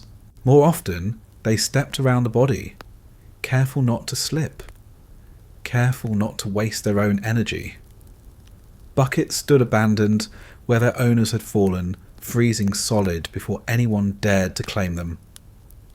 And yet, people kept walking back to the Neva, day after day, night after night, dragging sleds, carrying buckets, hacking holes into the river. Because without water, even frozen water, there was no chance of survival at all. Hunger could be endured longer than thirst. Cold could be resisted with layers, but thirst stripped the body quickly. So the river became the lifeline, even when it betrayed them with ice. The sound of water was rare in those months. No flowing taps, no bubbling pots, no kettle whistles. When people did hear it, the splash of water poured into a cup, the drip of melted snow into a pan, it felt unreal. The simplest sound, the most ordinary, had become extraordinary. And still, the water turned to ice before they could drink it. It froze in cups, in pots, in mouths. It hardened on lips and teeth, clung to tongues, slid down throats like shards. People lived in a city surrounded by water and remained thirsty. It was another cruelty of the siege, another reminder that even the simplest need could not be met without a fight. The bread of the siege was not really bread, at least not the kind anyone recognised. In normal years, bread in Leningrad was a point of pride. Thick loaves with a crust that cracked under the knife. Rye loaves that filled the air with a deep, warm smell. During the blockade, that memory became cruel. What people called bread in 1941 and 1942 was something different. Something stretched so far from its ingredients that it had more in common with sawdust than food. The official ration shrank as the months dragged on. At the lowest point, ordinary workers received 250 grams a day, less than a single slice of a modern loaf. Non-working dependents, the elderly, and children received even less, sometimes 125 grams. It was a piece so small it could fit in the palm of a hand, and even that was rarely pure bread. Bakers were forced to stretch supplies with anything that could be ground and mixed. The flour was bulked out with cellulose, husks, even pine needles. Sawdust made its way in. Floor sweepings from warehouses went in too, dirt and grit clinging to the dough. The rations looked grey, damp, and heavy. They crumbled in strange ways, sometimes elastic, sometimes sandy. People queued for hours in snow, just to collect their scrap of bread. They clutched ration cards as if they were more valuable than gold, because they were. A card lost or stolen meant hunger, and hunger meant death. Lines stretched around blocks, people shivering in silence, waiting for their turn to step forward and hand over the precious slip of paper. Behind the counter, clerks weighed each piece with precision, slicing loaves into exact rations, wrapping them in old newspaper or just dropping them directly into waiting hands.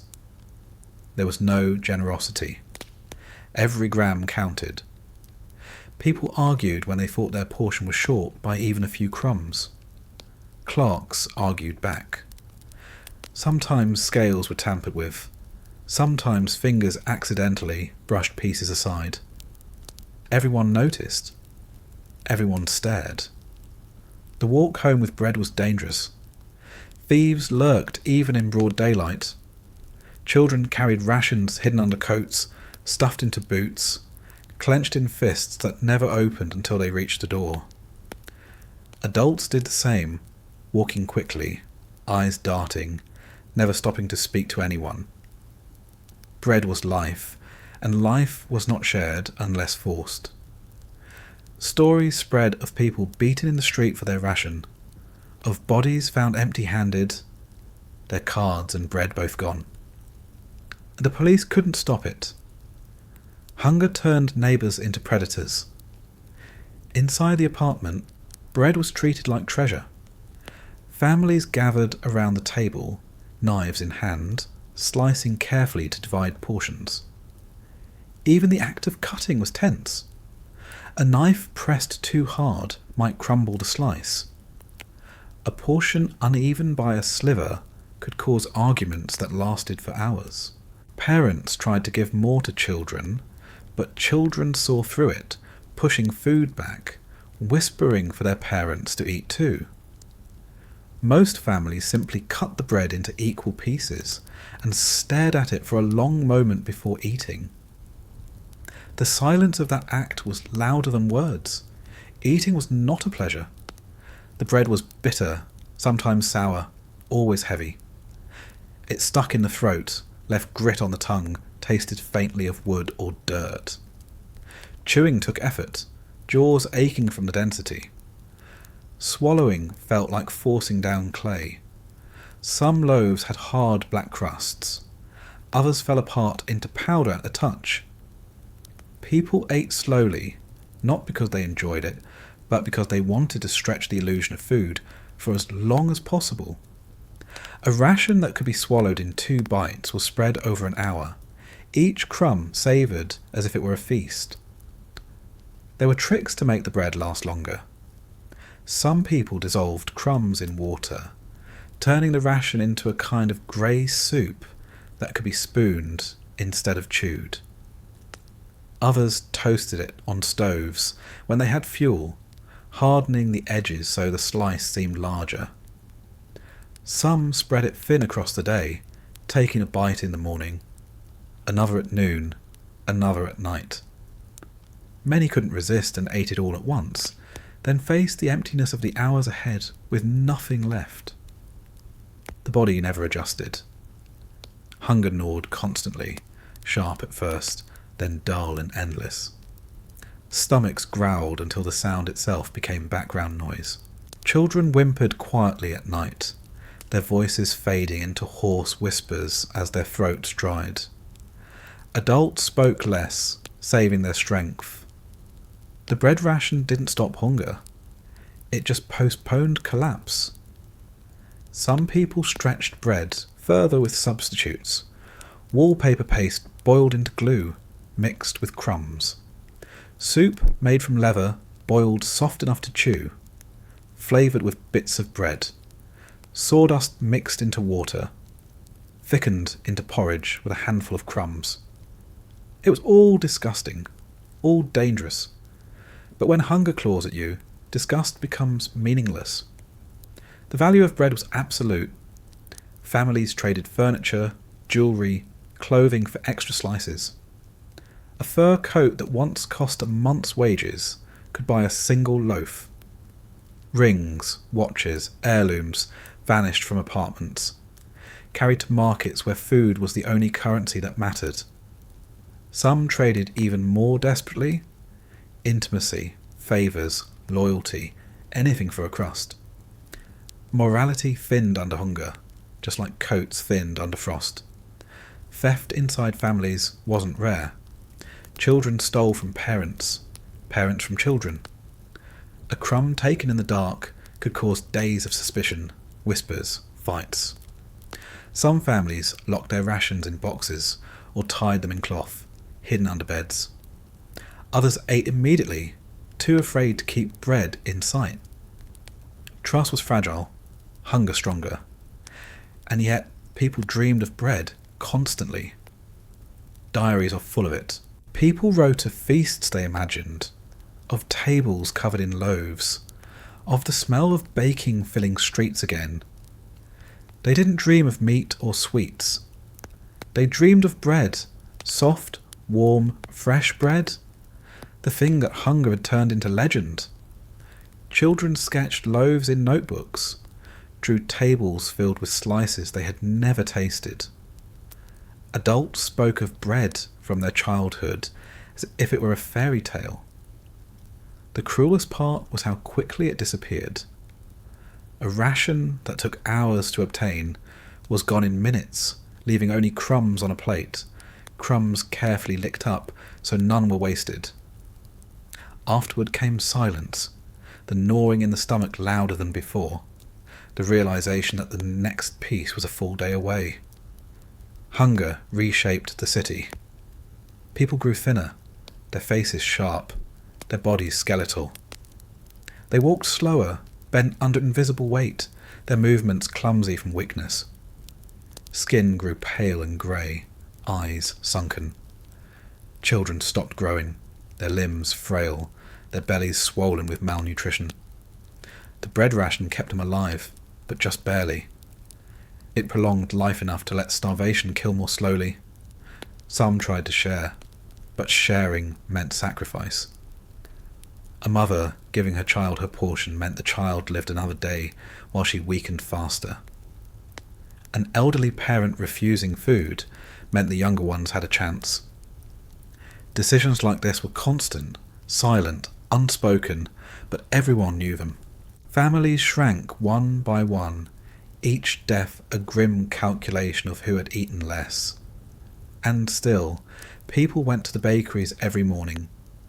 They queued, they shivered, they held their ration cards tightly. They took the tiny piece handed to them. They carried it home as if it were life itself, because it was. However bitter, however dirty, however small, it was the only thing standing between them and the silence that swallowed whole apartments. It was barely bread. But in Leningrad, barely was everything. Hunger was one thing, cold was another. Each on its own could crush a person slowly, sapping strength hour by hour. But together, they became something else entirely. Something heavier, sharper, and harder to endure than either alone. To be hungry was to have no energy, no reserves. To be cold was to have no shelter, no comfort. Put together, hunger and cold made every action painful, every moment stretched, every night unbearable. At first, people tried to treat them separately. Hunger could be pushed back with a scrap of bread, cold with another blanket, another layer of clothing. But quickly, those lines blurred. Hunger made the cold feel sharper. The cold made the hunger feel deeper. They fed each other in a cycle that ground people down. A body without food has no fuel to generate heat. It becomes slow, its metabolism dropping, its muscles trembling just to keep warm. People who had once worked long hours in factories, who had marched through military drills, now struggled to walk up a single flight of stairs. Their arms shook carrying a bucket of water. Their legs quivered standing in a bread line. Hunger hollowed them out until their bones jutted through skin, until their cheeks sank, until their eyes looked too big for their faces. They were alive, but only just. Each step a negotiation between collapse and stubbornness. Cold punished those weakened bodies mercilessly. When you have no fat left, no muscle to insulate you, the frost cut straight to bone. Fingers turned black faster, toes lost sensation quicker. People already faint from hunger couldn't fight it. They lost circulation, collapsed in snowbanks, never stood up again. Neighbours found them frozen stiff, their bread ration still clutched in hand, uneaten. They hadn't had the strength to reach home. Inside apartments, the combination was relentless. Stomachs ached with emptiness, while the air burned skin with ice. People lay under blankets, too weak to move, listening to both hungers at once, the gnawing inside their bellies and the shivering in their bones. Some tried to sleep to escape it, but the body woke itself with spasms, muscles shaking violently, teeth chattering loud enough to wake others. The silence of rooms was broken constantly by that sound, teeth knocking together in the dark. Meals, if they could be called that, offered no comfort. A ration of bread barely calmed hunger, and it was eaten cold, often frozen. Soup, when possible, was lukewarm water with crumbs floating in it, steam vanishing before it could warm anyone's hands. Eating didn't stop the cold. The cold didn't soften the hunger. They worked together to make sure every mouthful felt like not enough. People's bodies responded strangely. Hunger shrank their bellies, but also swelled them with fluid, making children look round even as their limbs turned skeletal. Cold stiffened their movements until walking became a shuffle. Arms tucked close, heads bowed. Faces grew pale, lips cracked, eyes hollow. They looked like shadows of themselves, wrapped in stiff clothing, bundled in blankets, moving slowly through a city of shadows. Nights were the worst. Daylight at least gave a task. Stand in line, fetch water, search for wood. Night offered nothing but stillness. Families huddled together under blankets, pressed close, but hunger still gnawed and cold still pierced. People fell asleep shivering, their dreams filled with food, with warmth, only to wake with the same emptiness, the same freezing breath in the air. Children whimpered softly. Adults groaned quietly. Sometimes a person woke to find a one beside them still and silent, their face pale, their body rigid with cold. Death came quietly in those hours, without warning, without resistance. Neighbours stopped knocking in the mornings. Too many times, the door was opened to reveal silence inside, an apartment full of bodies huddled in blankets, frozen and starved. Sometimes one survivor remained, sitting motionless among the dead, too weak to move them, too weak to cry. Hunger and cold together didn't just kill, they erased people's ability to fight back. Even those who endured carried marks. Fingers blackened and fell away. Feet froze and rotted. Eyes grew dim with malnutrition, vision narrowing. Skin cracked until it bled. Wounds refusing to heal in the cold. Coughs tore through lungs, too weak to fight infection. Every sound a reminder that the body was breaking down from inside and out. Factories and hospitals showed the combination most clearly. Workers fainted at machines, their hands trembling too much to grip tools. Surgeons collapsed mid-operation, their bodies starving as they stood over patients equally weak. Hunger slowed everyone. Cold punished them for slowing. Productivity plummeted, not because people refused to work, but because their bodies simply couldn't. Orders came from above demanding more, but no order could make a starving, freezing body obey. Children lost energy for play. They sat still, wrapped in blankets, eyes half closed, too weak to move. When they did speak, it was often to ask about food. When the bread line would open, whether more soup could be made, if spring would bring apples again.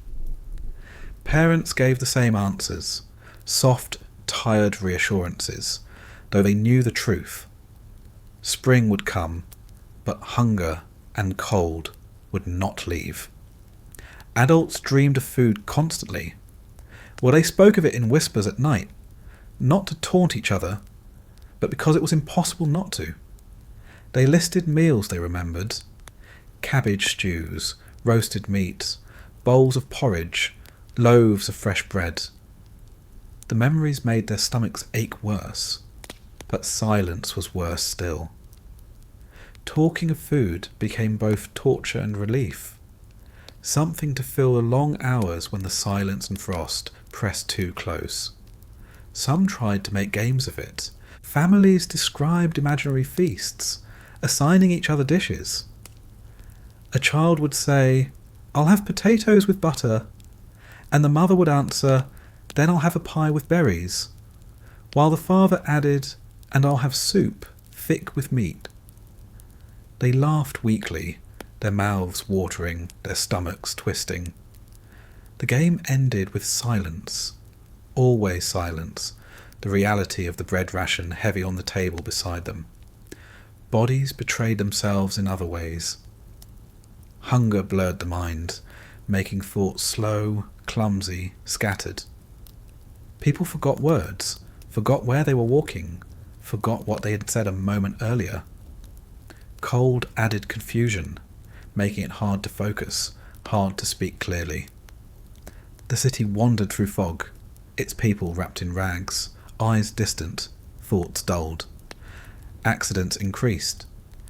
People tripped, spilled water, dropped bread, forgot to close doors, forgot to cover windows. Every mistake cost dearly, and hunger and cold made mistakes constant. There were no choices left between the two. You could not escape hunger by accepting cold, nor cold by accepting hunger. They came together, hand in hand, a pairing that broke down even the strongest. Soldiers at the front endured one, but not both at once. Prisoners in camps endured the other, but not together. In Leningrad, civilians endured both simultaneously, every day, every night, for months. And still, some survived. They wrapped themselves in every scrap of fabric, rationed every crumb of bread, carried every block of ice home. They endured the gnawing in their bellies and the burning on their skin, the weakness in their limbs and the tremors in their voices. They counted each day survived as a victory, even if it looked like defeat. Because in a city where hunger and cold ruled the dark, survival was the only rebellion left. In most places, death separates people. The living bury the dead quickly, with rituals and care, marking the difference between what continues and what has ended. In Leningrad, during the hardest winters of the siege, that line blurred. Death came so quietly, so frequently, that it could lie beside you for hours or days before anything changed. People shared their blankets and their rooms with the living and the dead alike, because there was no other way. Beds were crowded. Families slept close, pressed together not for comfort, but for warmth. Bodies piled under blankets, every scrap of fabric pulled over them, every coat laid on top. You didn't sleep alone. You couldn't. One person alone in a bed might freeze before morning, but pressed together, sharing breath and body heat, you had a chance. Parents pulled their children close. Children clutched siblings. Elderly relatives were wrapped between younger ones. Privacy was gone, modesty gone. Survival required skin against skin, even if that skin was stiff and cold. But not everyone woke up in the morning. Hunger and cold together claimed someone in the night, and the others didn't always notice at first.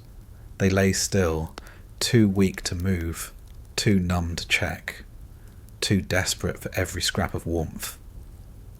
The body beside you might grow silent, its breathing stop, its limbs stiffen, and you still held on, because letting go meant letting the cold reach you faster.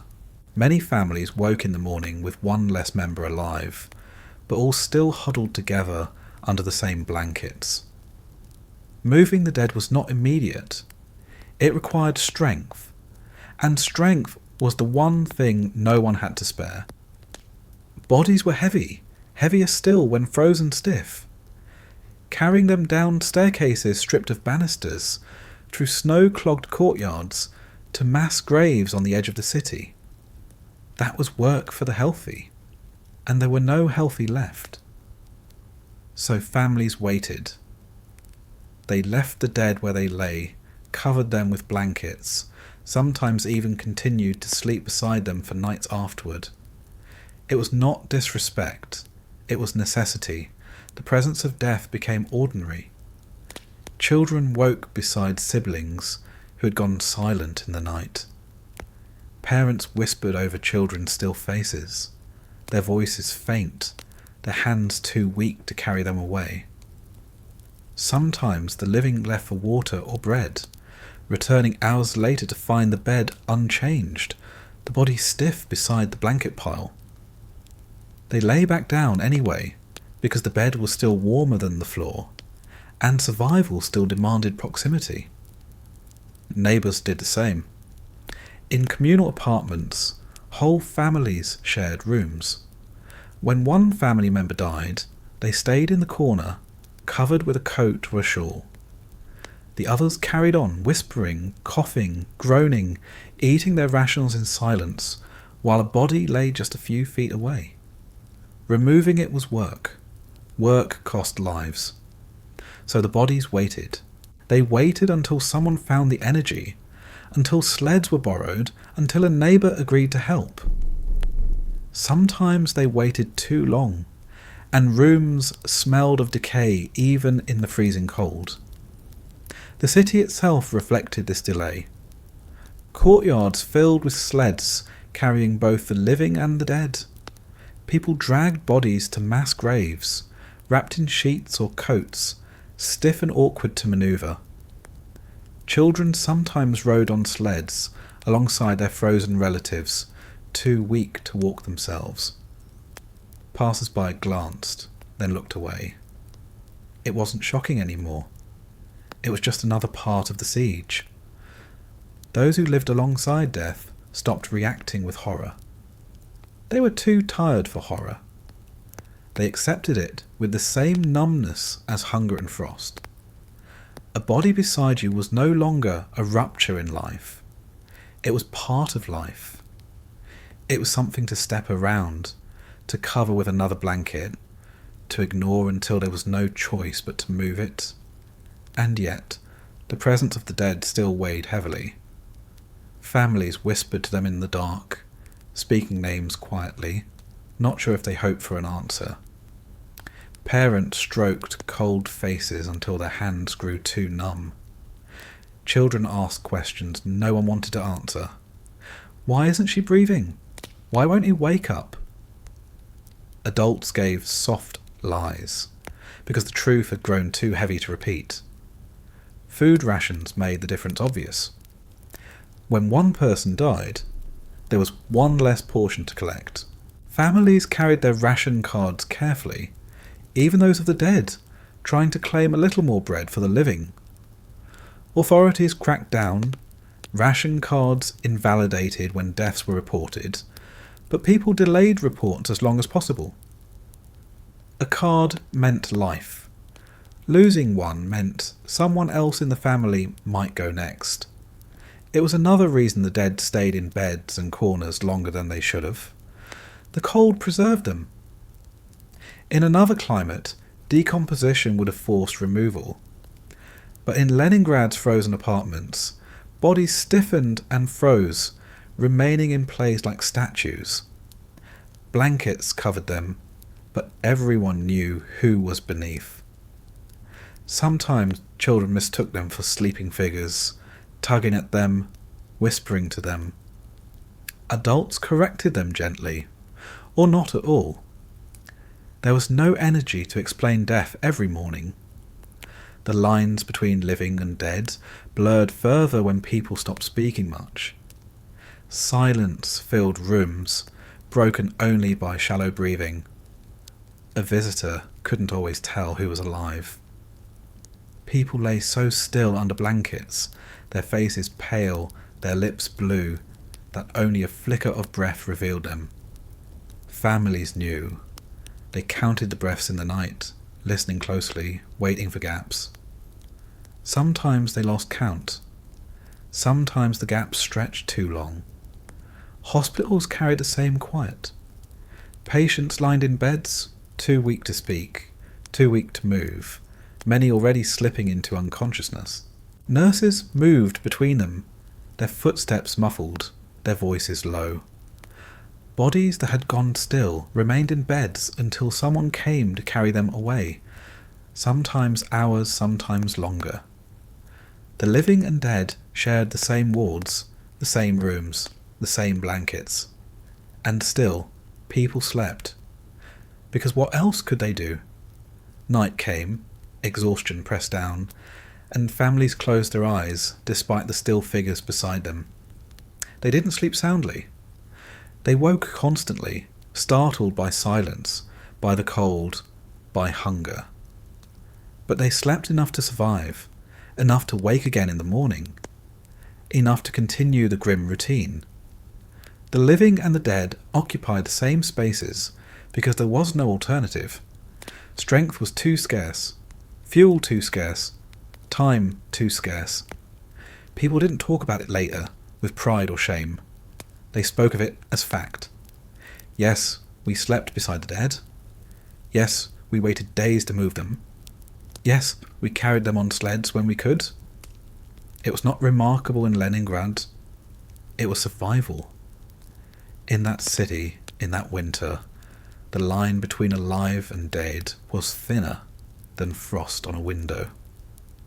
The living clung to the warmth of each other, even when the warmth came from a body already gone.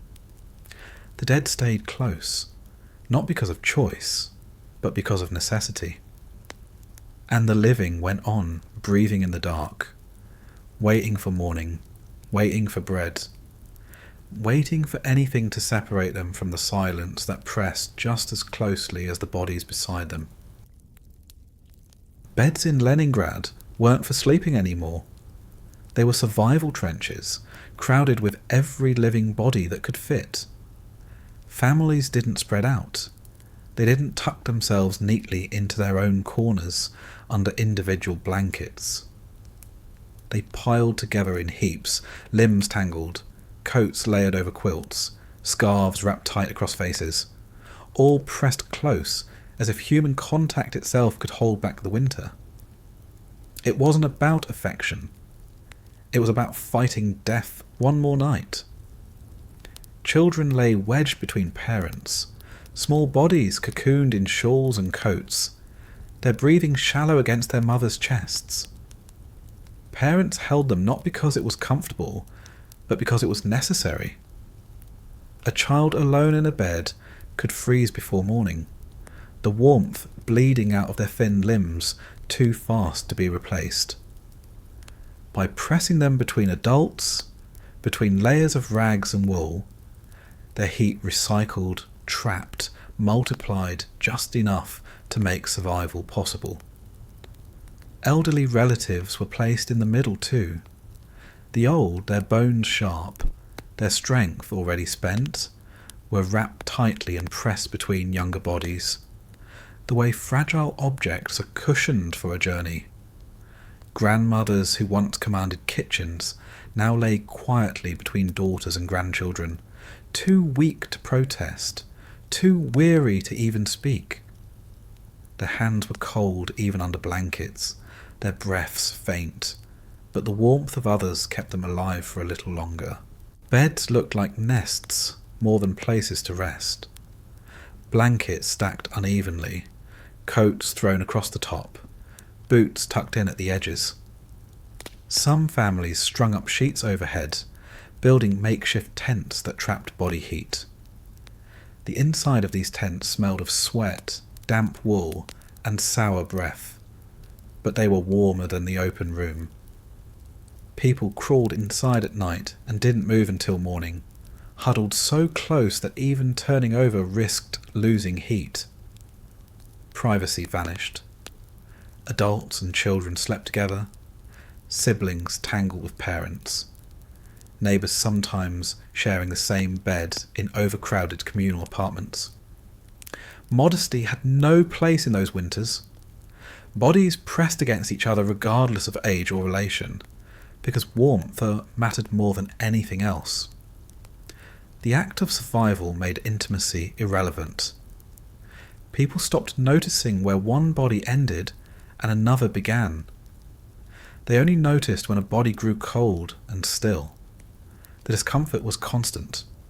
Elbows dug into ribs, knees pressed into stomachs, coats scratched against bare skin. But no one complained. Complaining meant speaking, and speaking wasted breath. Instead, they endured the pressure, the weight, the sour smell, the sharp edges of frozen boots pressing against thighs. All of it was better than the alternative, lying apart, alone, and letting the cold creep in. Children sometimes squirmed, too restless to stay still, too young to understand why movement was dangerous. Parents hushed them, pulling them tighter, whispering reminders that kicking blankets away risked everyone's warmth. Some children cried quietly in the night, their voices muffled against scarves. Others lay silent, their eyes open in the dark, staring at the ceiling while pressed into the chests of their parents. Childhood shrank into that space, a world defined by the inside of a blanket tent, the weight of others, the cold pressing just beyond. Arguments happened even there. Families, weakened by hunger, fought over space under blankets, over scraps of warmth. A knee exposed meant a sleepless night. A blanket tugged away meant shivering until dawn. Harsh words were exchanged in whispers, quickly swallowed by exhaustion. In the siege, anger was muted like everything else, but it didn't vanish. Even survival pressed people against each other in ways that frayed nerves. Some people slept in shifts. One lay closer to the wall, while another guarded the edge, rotating positions so no one froze. Others stayed awake through parts of the night, feeding scraps of wood into stoves, shaking children awake if they drifted too far into the cold.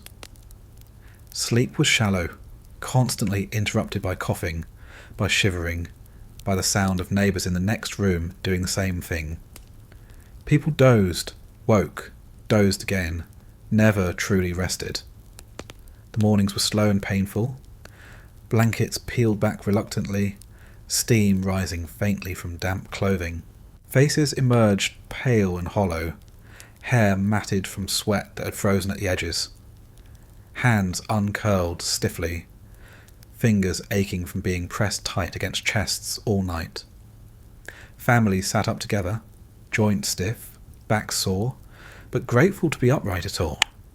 Not everyone managed it. Some stayed behind, still and silent, their bodies cold despite all the shared warmth. Beds lost their meaning as personal spaces. They became communal spaces, survival spaces. Children no longer claimed their own. Parents no longer shared theirs alone. Neighbours no longer slept apart. Everyone crowded into whatever frame or mattress remained, and when the beds were dismantled for firewood, people huddled on the floor instead, on piles of rags and coats, with nothing beneath them but frozen planks. The sound of breathing filled those shared spaces. Dozens of breaths in one room, shallow and uneven, merging into a rhythm broken by coughing fits and moans of hunger. Sometimes the sound comforted, proof that others were alive. Sometimes it haunted, constant reminders that death might silence one of those breaths before morning. People listened to each other breathe the way they once listened to music.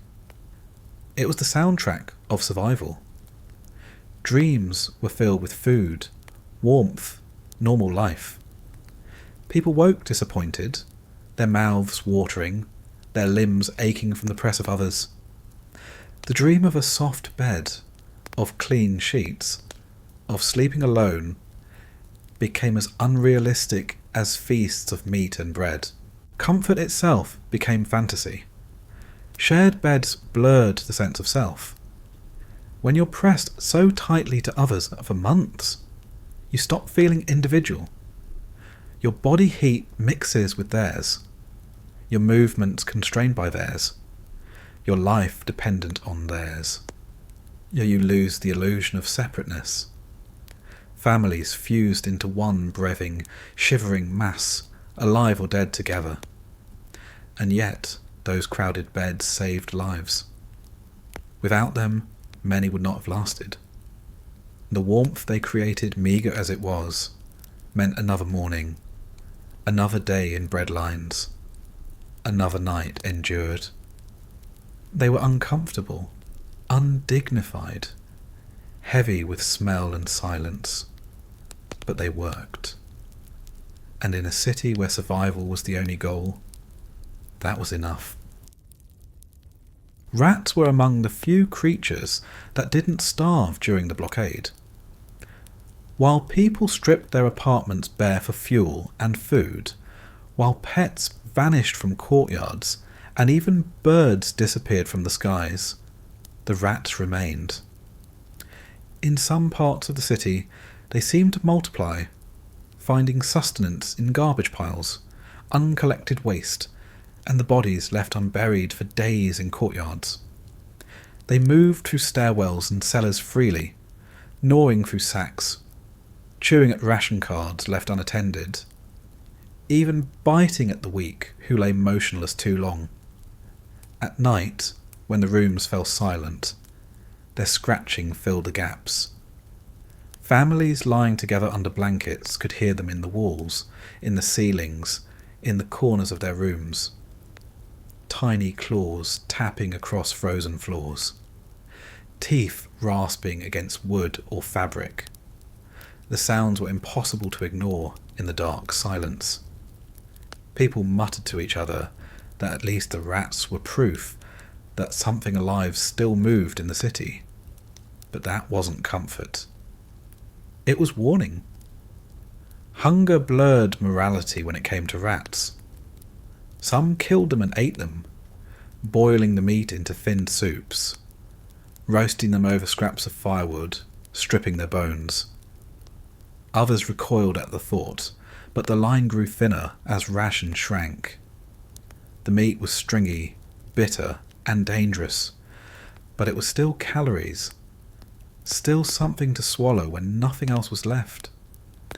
Children sometimes cried when told what they were eating, but then ate anyway. Parents lied, calling it rabbit or chicken. No one believed the lie, but they chewed in silence all the same. The battle against rats wasn't just about food. They carried lice, fleas, and disease. Apartments without fuel became filthy. Waste froze in buckets and spilled into corners. Frost preserved dirt as much as it preserved bodies. Rats thrived in that filth, spreading bacteria from stairwell to stairwell. People too weak to clean, too weak to chase them away, simply endured. A scratch or a bite that might once have been nothing became life-threatening in starving, weakened bodies. Lice were unavoidable. They nested in unwashed clothing, crawled in seams of coats, spread from bed to bed. Families scratched themselves bloody under their layers, sores opening and refusing to heal in the cold. Soap was rare, water rarer still, and heat to wash was almost non-existent. People wore the same clothing for weeks, sometimes months, the fabrics stiff with sweat and filth. Lice and fleas had ideal conditions. They tormented children most, who cried and scratched until their skin broke. Adults bore it quietly, muttering, groaning, but rarely wasting words on complaints that everyone shared. Diseases spread easily in these conditions. Typhus, dysentery, tuberculosis, names that haunted the hospitals. Doctors and nurses worked in freezing wards, their hands numb, their instruments cold, their patients wrapped in rags instead of linens. Beds were crowded with both the sick and the starving, their conditions indistinguishable after a while. Fevered breathing mixed with the coughs of hunger, with the silence of those who slipped away in the night. The sick lay beside the dead until staff had strength to move the bodies. Even small illnesses were dangerous. A scratch became an infection. A cough became pneumonia. A stomach ache from spoiled food turned fatal within days. Weakened by hunger and cold, the body had no defence left. Children died from colds. Adults died from diarrhoea. Old wounds reopened when the flesh itself thinned. The city rotted from within, as surely as it froze from without. The silence of rooms carried the sounds of sickness clearly. Wheezing breaths, the slap of hands scratching at lice, the dull thud of someone falling when they tried to stand and their body gave out. Families whispered about it, but rarely sought help. Help required walking through snow to hospitals, carrying a patient too heavy to move, waiting in lines as long as bread lines. Most stayed home and hoped, laying cloths on fevered heads, giving water when it was available, whispering prayers. Rats, meanwhile, thrived in the absence of cats. Pets had long since disappeared, many eaten by their starving owners. Without predators, rats ran bold. They appeared in daylight, darted across courtyards, swarmed garbage heaps. Children too weak to chase them watched from windows, their eyes tracking the movements of animals that seemed healthier than any human they knew. Adults tried traps, baiting them with crumbs, but traps caught little compared to the need. The irony was bitter. People starved while rats fattened on the refuse of a starving city.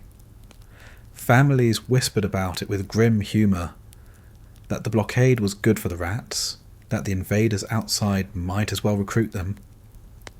But humour didn't last long. When rats grew bold enough to bite sleeping children, humour ended.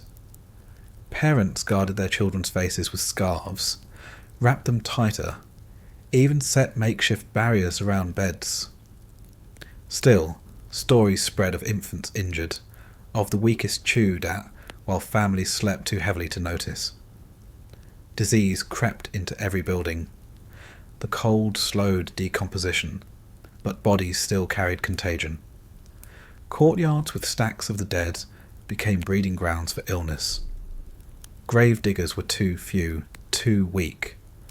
The city's streets carried the double burden of hunger and plague. Officials ordered sanitation, but orders didn't clean stairwells or scrub lice from clothing. It was work that required strength, and strength was what Leningrad had least of. Factories were no better. Workers too weak to stand still came in, coughing, sneezing, their rags crawling with lice. The production line slowed, machines breaking down not only from cold but from sick hands failing to manage them. Hospitals filled with those same workers who sometimes collapsed at machines and never rose again. People learned to live with sickness as they lived with hunger and cold. They scratched without comment, drank water even when it tasted foul, ate food that smelled spoiled. They accepted fevers as part of life, coughing as part of background noise. They didn't hope for health. They hoped simply to outlast illness long enough for spring to bring some relief, though spring itself promised only mud and more hunger. The fight against rats and disease was not really a fight. It was endurance. There were no victories, no triumphs. Only nights spent listening to scratching in the walls. Mornings spent pulling lice from children's hair. Days spent walking slowly behind sleds, carrying both water and bodies. The city adapted because it had to. People endured because they had no choice. And the rats endured too, scuttling through walls, chewing quietly in the dark. Witnesses to a city where humans had been reduced to shadows, where disease moved faster than voices, where survival meant not conquering, but simply waiting, one night after another, in silence broken by the sound of frost and claws. Night in Leningrad was not peace. It was another kind of battle, one fought by ears instead of hands, by waiting instead of action. The city lay in darkness, no lamps, no fires, no glow from windows, only the faint shimmer of snow reflecting the moon when the clouds parted. People huddled in their beds, pressed together under layers of frozen cloth, but no one slept deeply. Everyone listened.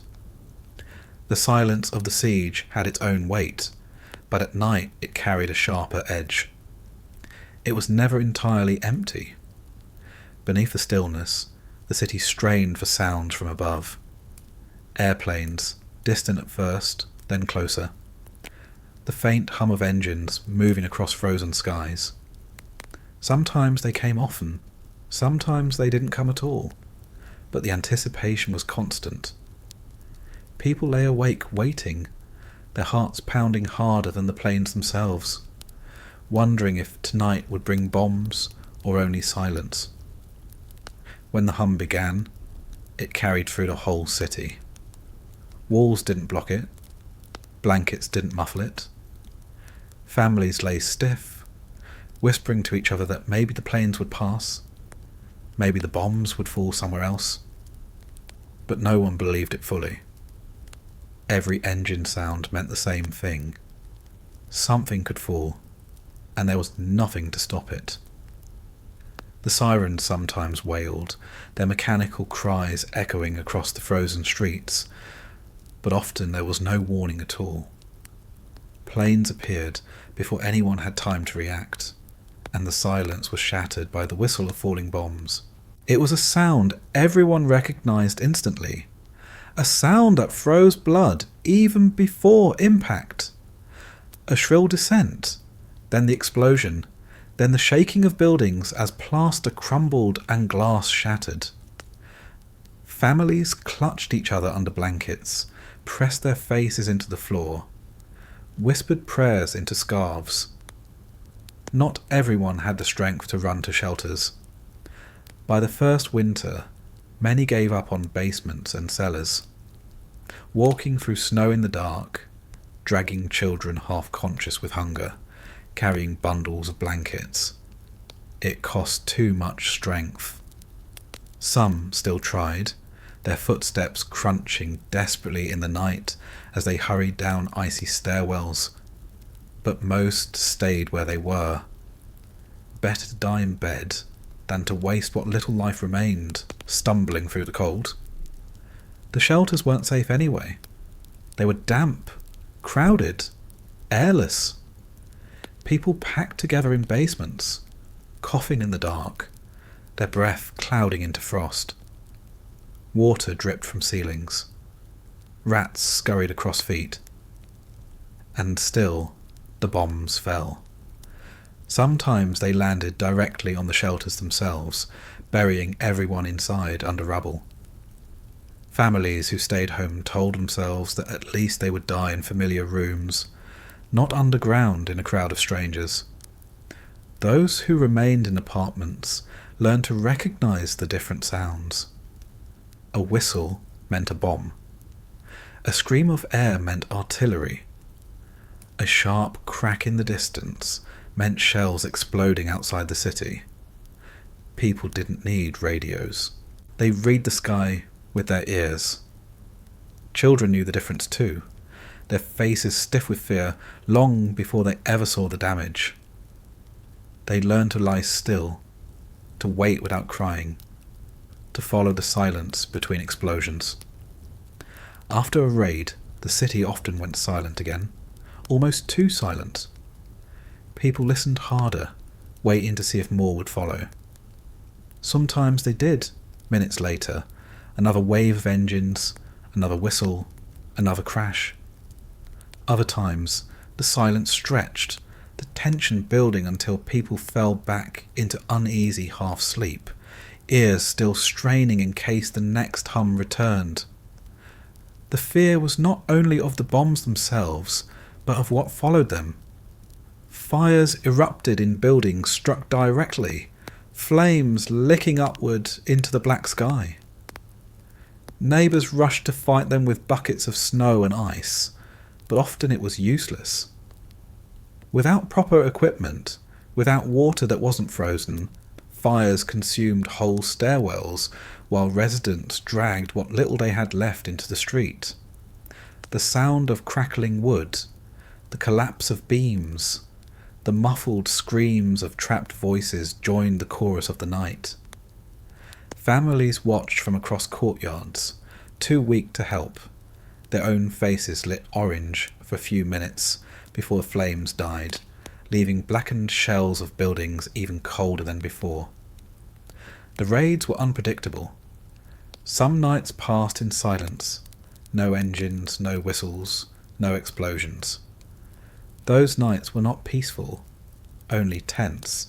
People waited, listening harder, because unpredictability was worse than routine. When nothing came, they still didn't sleep. They still listened until morning, bodies aching from stiffness, ears ringing from the silence itself. Children often asked if the planes were gone, if the bombs were finished. Parents whispered yes, even when the engine still droned faintly. The lies were soft, meant to calm, but no one truly calmed. Even in silence, the expectation of noise hovered. Everyone knew that at any moment the stillness could split open again. The sound of bombs became part of memory itself. Survivors later recalled the exact pitch, the exact whistle, the exact pause before the blast. It lodged in their bones, a sound that could never be forgotten. During the blockade, that memory was refreshed nightly, carved into every family, every child, every parent who lay awake under blankets, ears straining in the dark. In some apartments, people took turns keeping watch, not because they could stop anything, but because they felt they should know when danger came. One person sat awake, staring into the black window, listening for engines, while the others dozed. When the sound came, they shook the others awake. It was a ritual, a way of pretending that preparation mattered. It didn't stop death, but it made fear easier to share. The silence between raids carried its own sounds. The creak of frost spreading through walls, the crack of wood splitting under pressure, the scuttle of rats in stairwells. These noises, small and constant, filled gaps between explosions. Families came to know them as intimately as the bombs themselves. They measured nights by the rhythm, the hum, the whistle, the crash, then silence filled with frost and rats, then the hum again. Factories kept running even during the raids. Workers stayed at machines through the night, listening for bombs even as they hammered metal and shaped shells. They had no choice. The war demanded output. Hospitals kept treating patients as the walls shook, nurses pressing down wounds while plaster fell around them. The sound of bombs became part of every task, so woven into life that it was almost ignored, even as fear twisted in every stomach. The city endured both kinds of night, the ones filled with explosions, and the ones filled with silence that felt heavier than bombs. Both robbed sleep. Both left people weaker in the morning. Both stretched nerves until they snapped, leaving minds dulled, voices flat, faces blank. By the end, people no longer reacted with panic. They listened, they lay still, they whispered if they had energy. And when the bombs fell, they let them fall, because there was nothing else to do. And then morning came, grey and silent, the city scarred again, its people still alive in their beds, still hungry, still cold, still waiting for the next night, the next sound from the sky. Children should not have had to sing themselves to sleep in Leningrad. Lullabies were supposed to be gentle, the background music of warm rooms and full bellies, voices soft with love rather than desperate with exhaustion. But during the blockade, even lullabies turned thin and cracked, just like the people who sang them.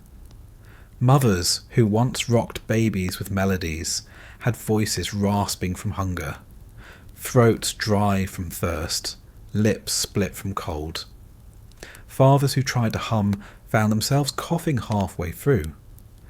Children themselves whispered songs, not because they wanted to, but because the silence of the night pressed too heavy and the dark felt too endless. Songs were all that could fill the emptiness. When the city went dark and the walls crackled with frost, when bellies ached too loudly to ignore, when the distant hum of planes turned every breath into tension, lullabies became a way to make the unbearable seem just a little smaller. Families whispered them under blankets, voices barely audible, so faint they might not carry further than the ears pressed against a chest. The songs were not strong, not cheerful. They were fragile threads, breaking easily, but even broken threads were something to hold. Children learned quickly that food would not come just because they asked. Bread was rationed, bowls empty, cupboards stripped bare. Hunger clawed at them day and night, and no amount of tears changed it. Instead, their parents tried to soothe them with words set to melody. "Sleep now, tomorrow we will eat," whispered a mother, though tomorrow would bring the same 125 grams of bitter bread. Fathers hummed tunes from before the war, songs they barely remembered, lullabies their own mothers had once sung. The words didn't matter. The sound itself was what mattered. The rhythm of a voice meant someone was still alive, still there, still trying to protect them. Children themselves sang to one another. Older siblings whispered lullabies to younger ones, stroking hair with stiff fingers, repeating the same phrases over and over. Sometimes it worked. The younger child drifted off, thin chest rising and falling in shallow sleep. Sometimes it didn't, and the lullaby became a duet of soft crying and soft singing, blending together until exhaustion finally silenced them both. The songs were not joyful. They had no energy for joy. They were monotone, flat, whispered more than sung. But they carried memory. A line of a folk song reminded a mother of her own childhood, when food was plentiful and winters were merely cold instead of deadly. A half-remembered verse reminded a father of evenings before the war, when his children still laughed, when music still meant happiness. These memories were painful, but they also gave something to cling to in the dark. In some apartments, lullabies drowned out other sounds: the scratching of rats, the coughing of neighbours, the drip of thawing ice. Parents sang louder, not because they had energy, but because they wanted to cover the noises that reminded children of death. The lullaby became a shield, as fragile as a blanket, but still something to hide beneath. Hospitals heard lullabies too. Mothers sat beside sick children on cots, stroking fevered heads, whispering songs as bombs fell outside and plaster cracked from the cold. Nurses hummed quietly as they moved through wards, their voices carrying faint comfort in rooms filled with groans. Even in spaces thick with death, lullabies threaded through, thin and trembling but refusing to vanish. Children invented their own songs. They sang about bread, about soup, about warmth. Simple lines repeated endlessly, chants more than melodies. Bread, bread, tomorrow bread, over and over, as if saying it enough times might make it true. Parents listened with aching hearts, unable to silence them, unwilling to take away even that small hope. These improvised lullabies were as haunting as the hunger itself, childish voices whispering wishes the city could not grant. The lullabies also quieted fear.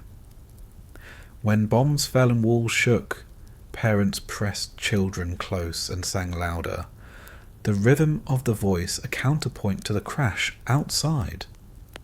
The words didn't drown the sound of explosions, but they gave the children something else to listen to, something that wasn't terror.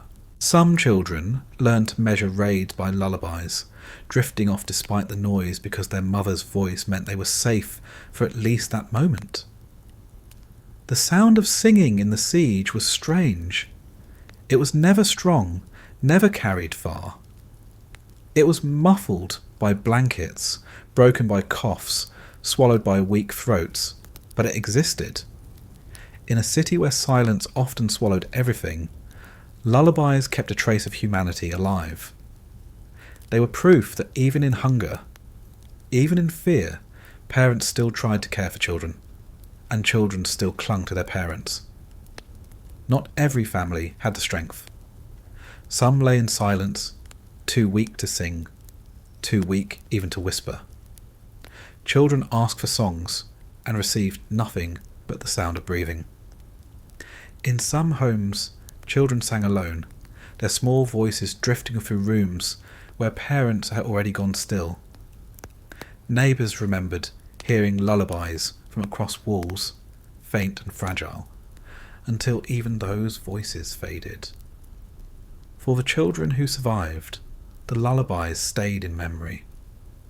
Years later they remembered the cracked voices, the half-forgotten melodies, the way the songs were more about survival than sleep. They remembered lying under blankets, stomachs aching, listening to their mother whisper promises that couldn't be kept, yet somehow gave them the strength to close their eyes anyway. In the dark nights of Leningrad, lullabies were not songs of comfort. They were songs of defiance, though no one called them that. They were thin voices saying, "We are still here, we are still alive, we will not let silence be the only sound."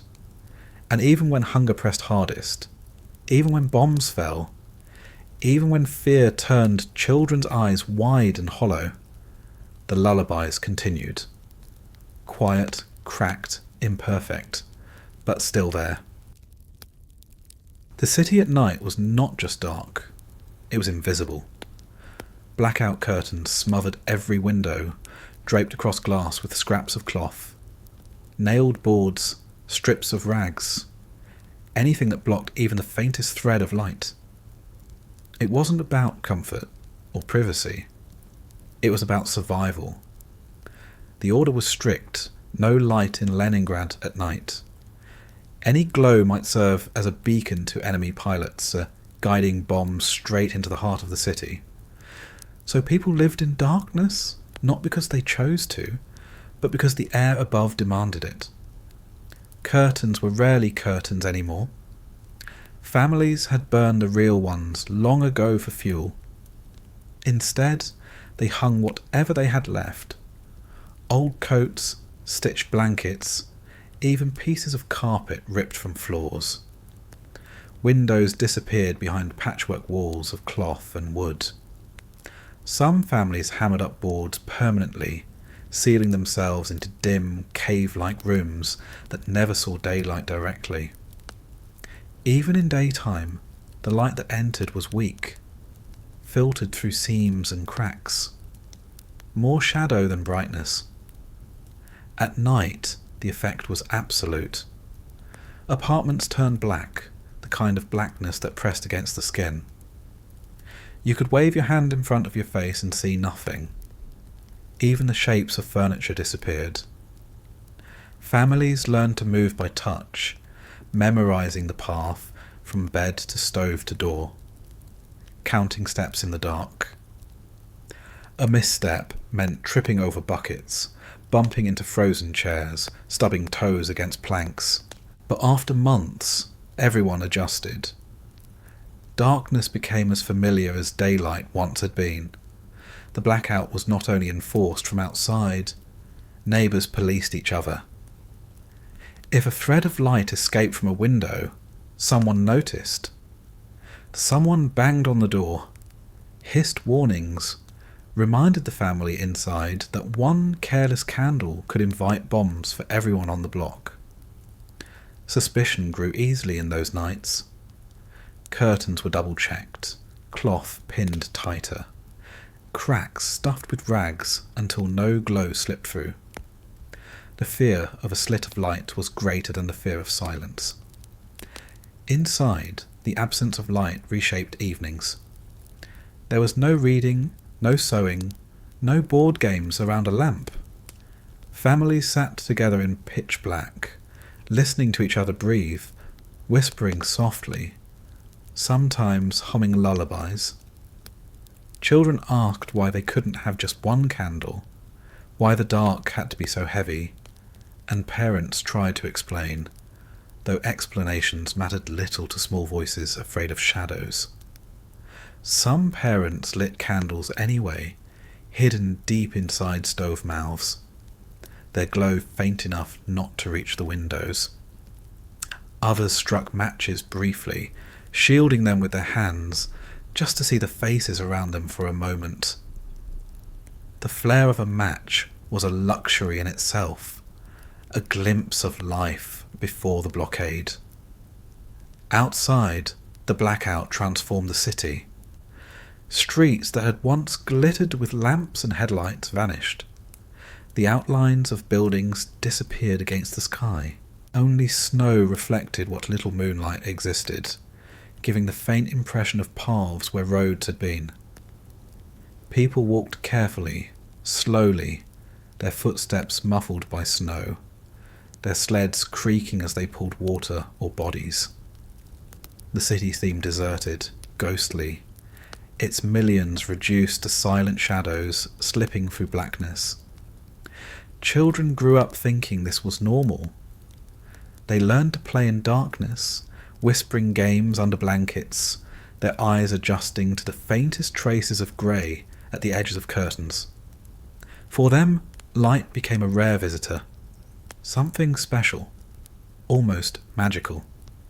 A lit stove, a single glowing ember, drew their eyes as strongly as toys once had. They leaned close, watching a tiny flame flicker, memorizing it as if it might vanish forever. Hospitals struggled most with blackout rules. Patients lay in wards lit only by covered lamps or hidden candles.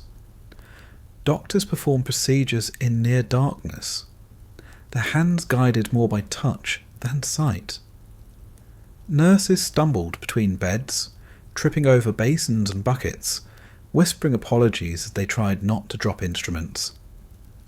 Mistakes happened constantly, but opening curtains was not an option. The blackout mattered more than precision. The blackout also made the city quieter. Without lights, fewer people ventured out. The hum of trams, the clatter of cars, the glow of shop fronts, all were gone. Nights became stretches of silence, broken only by the occasional boom of artillery, the crunch of footsteps, the low groan of sleds dragged across snow. Even those sounds seemed muted without light to match them. People described the city as disappearing at night, its streets swallowed, its buildings erased. There was no sense of time inside blackout rooms. Without light, families couldn't tell dawn from midnight, morning from evening. They measured hours by routine instead. Bread lines, water trips, the sound of bombs, the toll of bells. But in the middle of the night, wrapped in blankets in pitch black, time dissolved. Minutes stretched endlessly, hours blurred, sleep came and went in fragments. People woke confused, asking what day it was, whether it was morning yet, whether they had missed their turn for rations. The blackout didn't end with curtains. Lanterns were covered, their flames shielded by multiple layers. Even when people dared light something, they shielded it with their bodies, hunched over so the glow stayed hidden. Children cupped their hands around candles, their faces glowing faintly while the rest of the room remained black. The faintest light felt powerful, like defiance. But it also carried risk, so the flames were snuffed quickly, plunging everyone back into invisibility. Some grew used to it. They said the dark was easier on the eyes, that it gave rest in a way constant light never could. Others never adjusted, feeling suffocated each night, unable to shake the sense of being buried alive. For them, blackout curtains weren't just cloth. They were walls, sealing them away from the world, sealing them into a city that already felt like a tomb. The blackout left its mark even after. Survivors later said they never forgot the feeling of total darkness, of sitting in a room with others but seeing nothing, of whispering into shadows without knowing who was listening. Some couldn't sleep with lights off for years afterward. Others felt anxious in brightly lit rooms, as if the glow might call down bombs again. But during the siege, there was no choice. Light was dangerous. Darkness was survival. And so the blackout curtain stayed, stitched from scraps, nailed into place, turning the city into something invisible each night. The people disappeared into that invisibility too, huddled together under blankets, their voices faint, their outlines erased, waiting for morning to give them back shape again. The winter of 1941-42 was not just another season. It was the siege distilled into its purest form, cold that cut through walls, hunger that hollowed bodies, nights that never seemed to end. It began early, with snow falling before autumn had truly ended, and it stayed longer than anyone could bear. Temperatures dropped lower than most could remember, the kind of cold that froze ink in pens, cracked glass, and stiffened clothing until it stood upright on its own. Inside apartments, the frost spread thick along walls, curling across ceilings in lace-like patterns. Windows grew opaque with ice, and even the air inside seemed solid, each breath hanging visible before fading slowly. By December, the rationing had reached its lowest point. Bread shrank to its tiniest portions, bitter lumps cut with sawdust and husks. Adults received 250 grams a day, children and non-workers 125. People joked bitterly that they were living on half a slice of bread a day, but the joke had no humour left. The bread didn't stop hunger. It simply prolonged it, keeping people alive just long enough for starvation to wear them down further. That winter, hunger and cold didn't just coexist. They reinforced each other until neither could be separated. Water froze in buckets within minutes. Families hacked ice from the Neva, dragged it home on sleds, then chipped at it desperately with knives just to melt a mouthful. But without fuel, even melting ice was a challenge. People held chunks in their mouths, letting them soften against their tongues, swallowing painfully cold water that burned their throats. It was survival in the thinnest sense, each swallow a reminder that nothing came easily. The cold took the city apart from within. Pipes split open, walls cracked, wooden beams groaned. Entire stairwells collapsed under the weight of snow and ice. Inside, furniture was smashed for fuel, books torn apart for kindling, floorboards pried up and fed into stoves, but fires burned short and weak. A chair might give an hour of warmth, a stack of books less.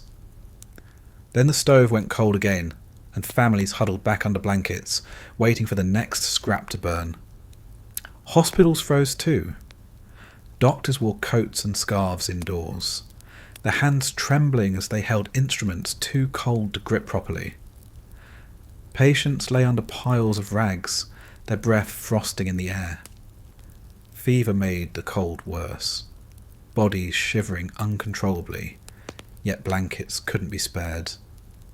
Nurses carried buckets of snow into wards, setting them near stoves when fuel was found, waiting hours for enough melt to offer a spoonful of water. Infection spread freely, because no one had the strength to scrub or disinfect.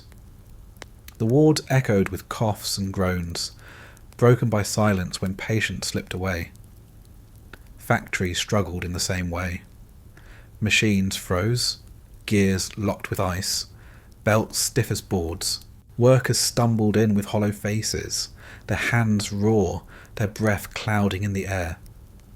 They worked until they collapsed, their bodies too starved to keep pace with demands.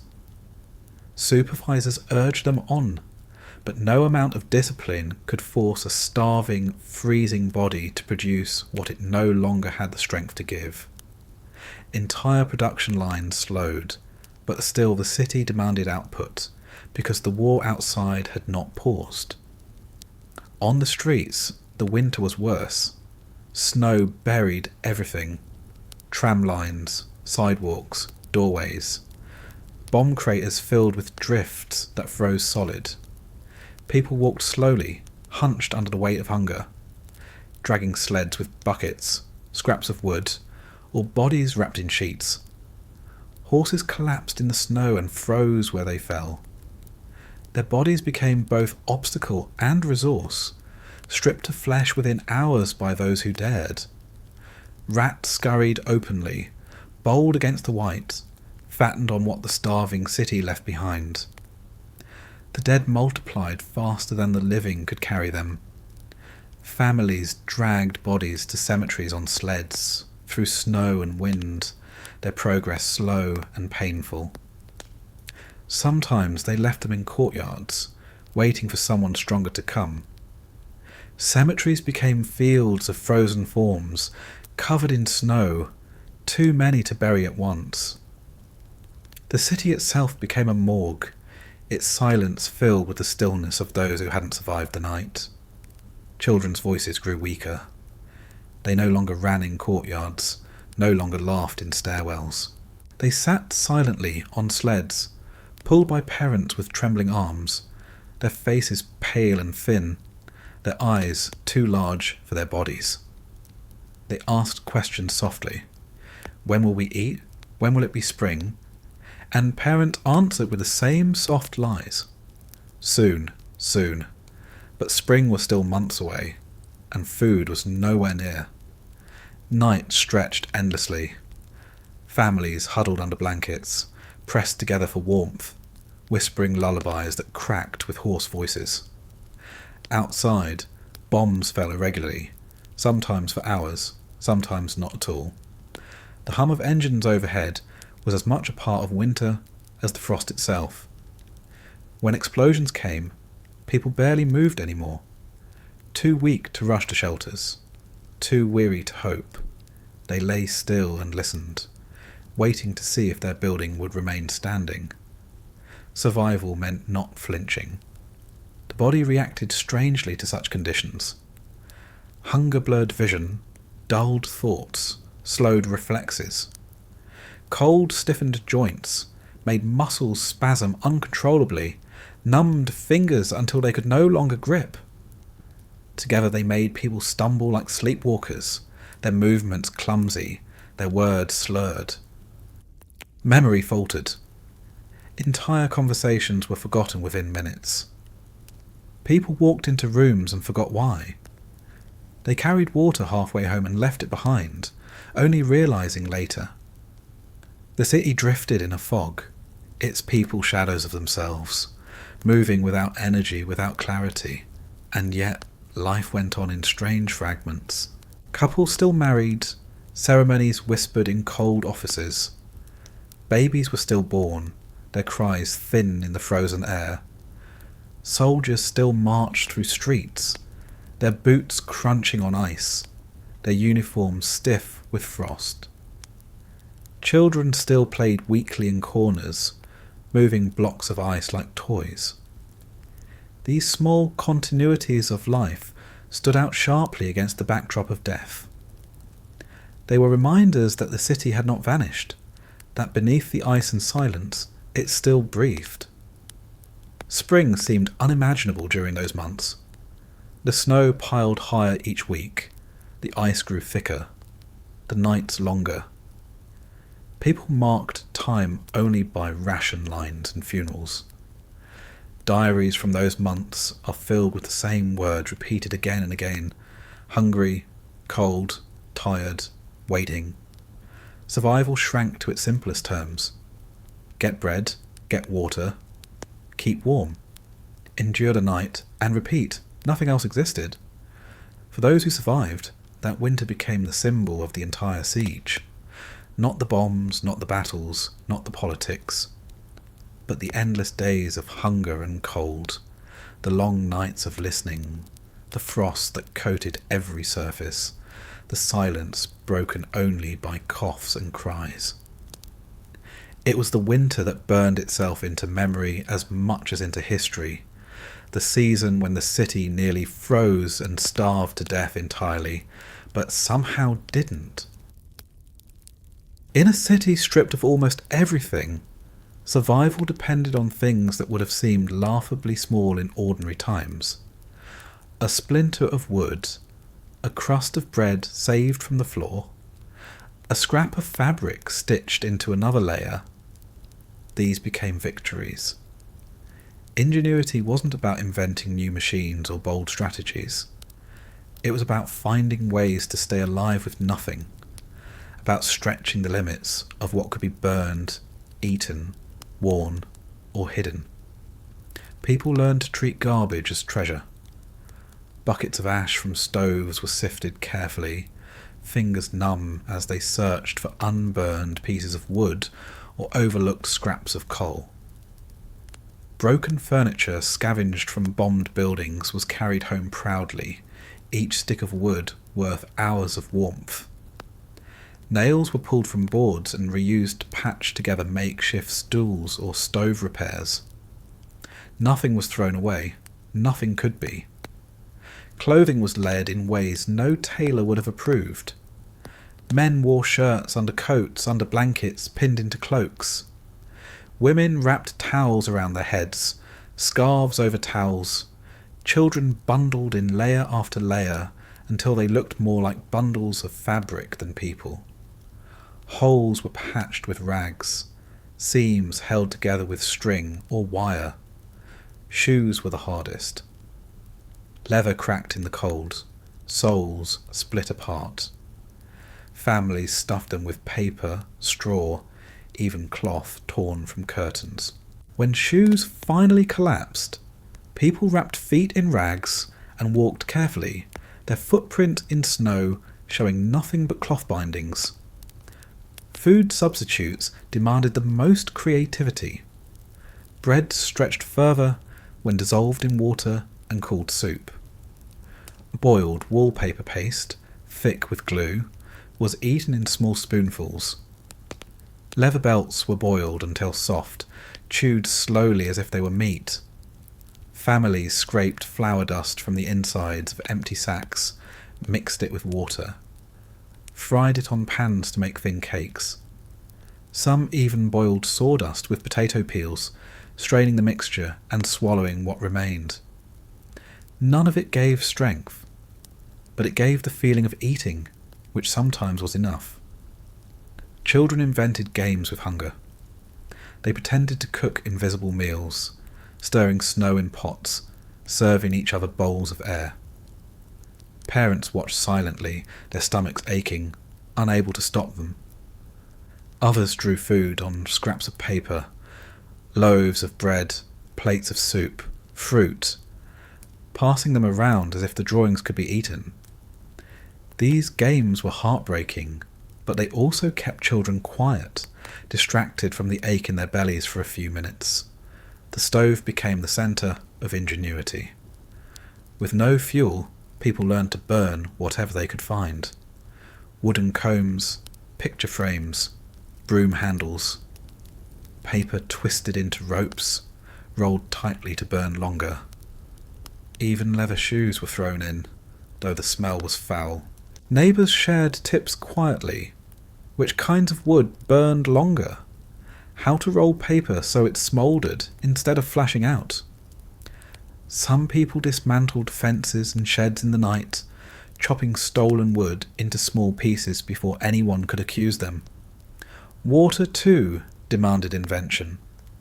Families caught snow in buckets on rooftops, scraping the cleanest drifts before soot and ash dirtied them. Icicles were broken from eaves, melted slowly in pots near stoves. Some people chipped frost from inside walls, gathered it in handfuls, waited for it to soften in their palms. Others built makeshift gutters to catch melting snow in spring, saving every drop in jars and pots. For light, people stretched every possibility. Candle stubs were melted together to form new ones, the wax remoulded with string pulled from rags to serve as a wick. Oil lamps were filled with whatever liquid was available, sometimes kerosene, sometimes animal fat, sometimes even machine oil stolen from factories. The smell was acrid, the smoke heavy, but the glow was precious. Matches were hoarded like treasure, struck only in emergencies, their sudden flare treated almost like magic. Acts of survival often depended on cooperation. Neighbours shared stoves, gathering in one apartment instead of wasting scraps of fuel in many. Families pooled rations, dividing bread so that children might have slightly more. People took turns standing in bread lines, holding each other's places, watching over children left at home. Even in starvation, small networks of trust survived. Not everywhere, not always, but enough to keep some alive who would otherwise have perished. Some ingenuity was quiet defiance. Workers in factories, starving and freezing, still found ways to keep machines running. They wrapped pipes in rags to slow freezing, burned scraps of wood to foregears, hammered ice from wheels with bare hands. Nurses in hospitals sterilized instruments over makeshift flames, tore sheets into bandages, rewrote medical notes on scraps of packaging when paper ran out. Teachers continued lessons in freezing classrooms, children writing with stubs of pencils, their breath clouding as they repeated lessons by rote. Education shrank to whispers, but it endured. Children themselves showed a kind of survival genius. They built sleds from boards and ropes, dragging water and wood for families. They scavenged scraps from bombed buildings, pulling nails, collecting wire. They played quietly when they had energy, turning trash into toys. Buttons as counters, bones as figurines, chunks of ice as blocks. Even starving, even freezing, they tried to make something from nothing. And then there were the small acts that weren't about materials at all, but about spirit. People told stories at night, whispering fairy tales to distract children from hunger. They sang lullabies, even with cracked voices. They recited poetry from memory, filling silence with words no fire could burn. Neighbours played chess with hand-carved pieces, games stretching for weeks as energy allowed. These things gave no calories, no warmth, no physical survival. But they gave something else, proof that people could still be people, even when reduced to shadows. Not all ingenuity was noble. Some hoarded, some stole, some bribed officials for extra rations. Others sold jewellery, clothing, even the bodies of the desperate for food. Survival made choices sharp and unforgiving. Ingenuity sometimes meant cruelty, sometimes meant turning away from morality. But it was survival nonetheless, and those who lived often owed it to decisions they would never have considered in any other time. The winter didn't forgive mistakes. A ration dropped in the snow froze instantly, uneaten. A bucket of water spilled was gone forever. A match wasted meant hours in darkness. People learned quickly to stretch every resource, to guard every crumb. They became experts in doing without, in stretching nothing into something, in finding ways to live when living seemed impossible. Years later, survivors remembered these small acts more vividly than anything else. Not the bombs, not even the hunger itself, but the details. A piece of bread dried carefully to last longer. A coat patched so many times it was more stitches than fabric. A candle stub relit again and again until nothing was left. They remembered melting icicles in pans, sewing socks from unravelled sweaters, rolling paper into makeshift firewood. These memories lingered because they were the proof of life, the little tricks that made the difference between one more day and none at all. The ingenuity of survival was not heroic. It was slow, quiet, desperate. But it worked. And in the endless winter of the siege, that was all anyone could ask for. Spring in Leningrad was not the kind people imagined from poems or songs. There were no blooming meadows waiting, no bright mornings of warmth and light. But for those trapped in the frozen blockade of 1941 and 1942, spring became something greater than it was. A dream, an anchor, a whisper of survival. In the darkest nights, people told themselves that winter could not last forever, that eventually the snow would melt, that the air would soften, that the sun would stay longer in the sky. The thought of spring filled conversations when hunger and cold pressed too close. Parents whispered to children that soon the ice would break on the Neva, and water would flow again without needing to be hacked out in blocks. They promised that fruit trees would bloom, that grass would return, that the grey streets would turn green once more. They didn't believe it fully themselves, but they said it anyway, because hope had to be spoken, even if it was thin and cracked. Children held onto it most tightly. They asked constantly when the snow would end, when they could walk without layers of rags, when apples would come back to the markets. They dreamed aloud of strawberries, of honey, of milk, repeating the names of foods as if they were spells to conjure them.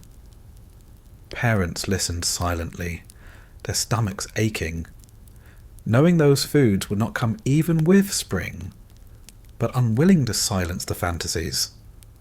The children needed something to believe in, and spring was easier to believe in than bread. For adults, spring meant survival in more practical ways. Melting snow meant water without endless hacking. Softer weather meant fewer frozen deaths in stairwells. Longer days meant a reprieve from blackout nights. People knew that hunger would remain, that bombs would still fall, but the thought of simply being less cold was enough to hold on to. A warmer wind was not a solution, but it was a mercy. Diaries from those months show the obsession. Pages filled with notes of the weather, of how much snow melted that day, of whether the air felt slightly softer. People wrote of hearing the drip of water from rooftops, of seeing the first dark patches of ground through thinning snow, of watching icicle break and crash to the streets. These tiny details were recorded as if they were miracles, because in that context they were. The dream of spring also carried memory. People remembered past springs, when the city had blossomed with flowers, when parks filled with families, when rivers carried boats and children laughed on the embankments. Those memories hurt as much as they comforted. They reminded people of what had been lost, of how far the city had fallen. But they also reminded them that life had once existed in another form, and maybe could again. In hospitals, patients asked for spring constantly. They whispered to nurses that they wanted to live just long enough to feel the sun again, just long enough to see snow melt, just long enough to breathe air that didn't freeze in their throats. Many didn't live that long, but the dream lingered, even among those who never reached it. Factories clung to the same hope. Workers spoke quietly of how machines would run more easily in warmth.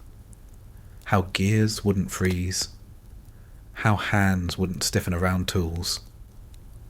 They worked through nights with that thought in mind, stumbling home through snow with the promise that one day soon the streets would thaw. The blackout curtains made spring even harder to imagine. Behind sealed windows, people forgot what daylight really looked like. The city lived in a haze of dim grey, so when the sun began to rise higher, it felt unreal. People peeled back rags and blankets, just for a moment, to glimpse the brighter sky. It was dangerous, but they needed proof. A shaft of light across a wall was enough to bring tears, enough to make someone whisper that maybe, just maybe, they could hold on a little longer. Dreams of spring weren't only about weather, they were about survival itself.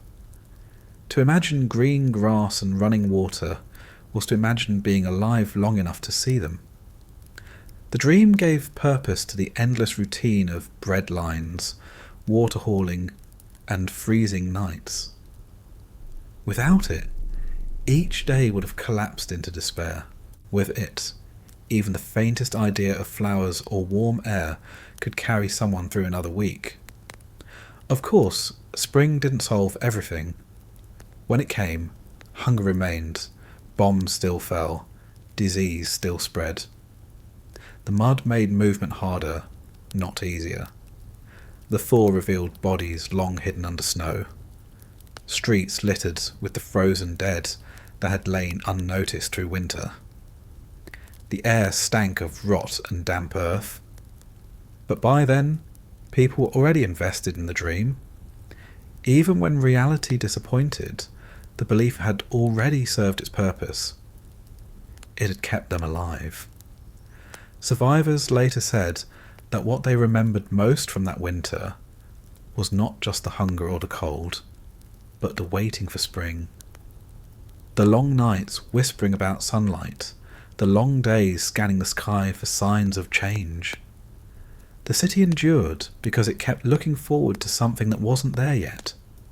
It endured because hope, however fragile, was as necessary as bread. And so in Leningrad, in the heart of a frozen hell, people dreamed of spring. They dreamed of warmth, of green, of fruit and flowers, of water flowing and sunlight lasting more than a few hours. They dreamed of it not because it was guaranteed, but because it was the only thing left to dream of. And sometimes, in the heavy silence of those nights, that dream was enough. The siege did not end in one moment. It dragged on, month after month, year after year, until the line between time survived and time lost blurred completely. People marked their lives not by calendars, but by bread rations, by the number of bodies carried from stairwells, by the thickness of frost on windows. The city lived in fragments, in mornings when bread was found, in nights when bombs did not fall, in moments when a stove still burned for an hour. Survival itself became the routine, the rhythm, the entire meaning of each day. There was no dramatic escape from the hunger and the cold. Those who survived did so one day at a time, counting hours, counting steps, counting breaths. There were no miracles, no sudden changes, just the endless repetition of waiting, enduring, finding scraps, pressing together for warmth, holding on to one another through the nights. For children, the siege was their whole world. They remembered nothing else. They learned to measure life by silence and frost, by bread lines and sleds. Their lullabies were songs of hunger. Their games were played in the dark. Their drawings filled with food they had never tasted. Childhood itself shrank to something smaller, something quieter, something defined by absence rather than presence. For adults, the memory of what had been made the suffering worse. They remembered bright streets, crowded markets, concerts and laughter. They remembered fresh loaves of bread, steaming soups, warm evenings by lamps. These memories were a different kind of hunger, a kind that no ration could satisfy. It pressed down as heavily as cold and silence, because it reminded them constantly of what had been taken. The city itself became part of the siege. Its buildings stood as silent witnesses, their walls cracked, their windows blown out, their stairwells stripped of wood. Frost grew across ceilings like lace, snow piled in doorways, courtyards filled with sled tracks and bodies. Streets that once carried trams and cars became paths of silence, walked only by the weak and the starving. Even in daylight, the city seemed dim, muffled, almost erased. Yet people continued. They boiled water when they could, sewed scraps into clothing, whispered lullabies, shared stoves with neighbours. They found ways to stretch crumbs into meals, to turn silence into songs, to make a frozen city remain alive. Small acts that would have been invisible in any other time became the foundation of existence. A candle stub relit, a scrap of wood burned, a bucket of snow melted. These were victories, not because they defeated the siege, but because they postponed death for another night. Every survivor later spoke of the sameness, the endless repetition. One day blurred into the next. The hunger didn't change, the cold didn't change, the silence didn't change, and yet people endured. Endurance itself became the only act left. The dream of spring lingered always, whispered in lullabies, scribbled in diaries, spoken softly in darkened rooms. It was never certain, never promised, but it was there. That dream carried people forward when nothing else could. Because even in a frozen hell, even surrounded by silence, even starved to the bone, people still looked for something beyond the snow. And so the city held on. Breath by breath, step by step, ration by ration, night after night. The siege pressed in, but the people did not vanish.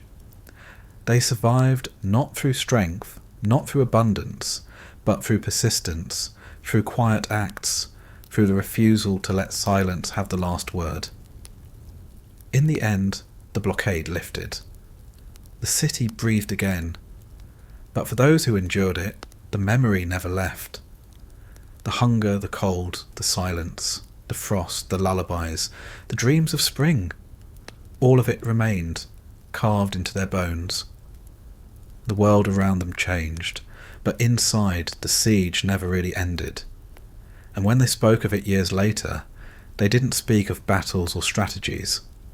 They spoke of bread, of water, of blackout nights, of sleds carrying both the living and the dead. They spoke of the endless winter, the silence, the rats, the frost. They spoke of how life shrank to its smallest pieces, and how even those pieces were enough. The Siege of Leningrad was not survived by heroes or by triumphs. It was survived by people huddled together in the dark, whispering songs, sharing crumbs, dreaming of spring. And that is what remained long after the snow melted and the bombs stopped falling. The memory of a frozen city where survival itself became the only story.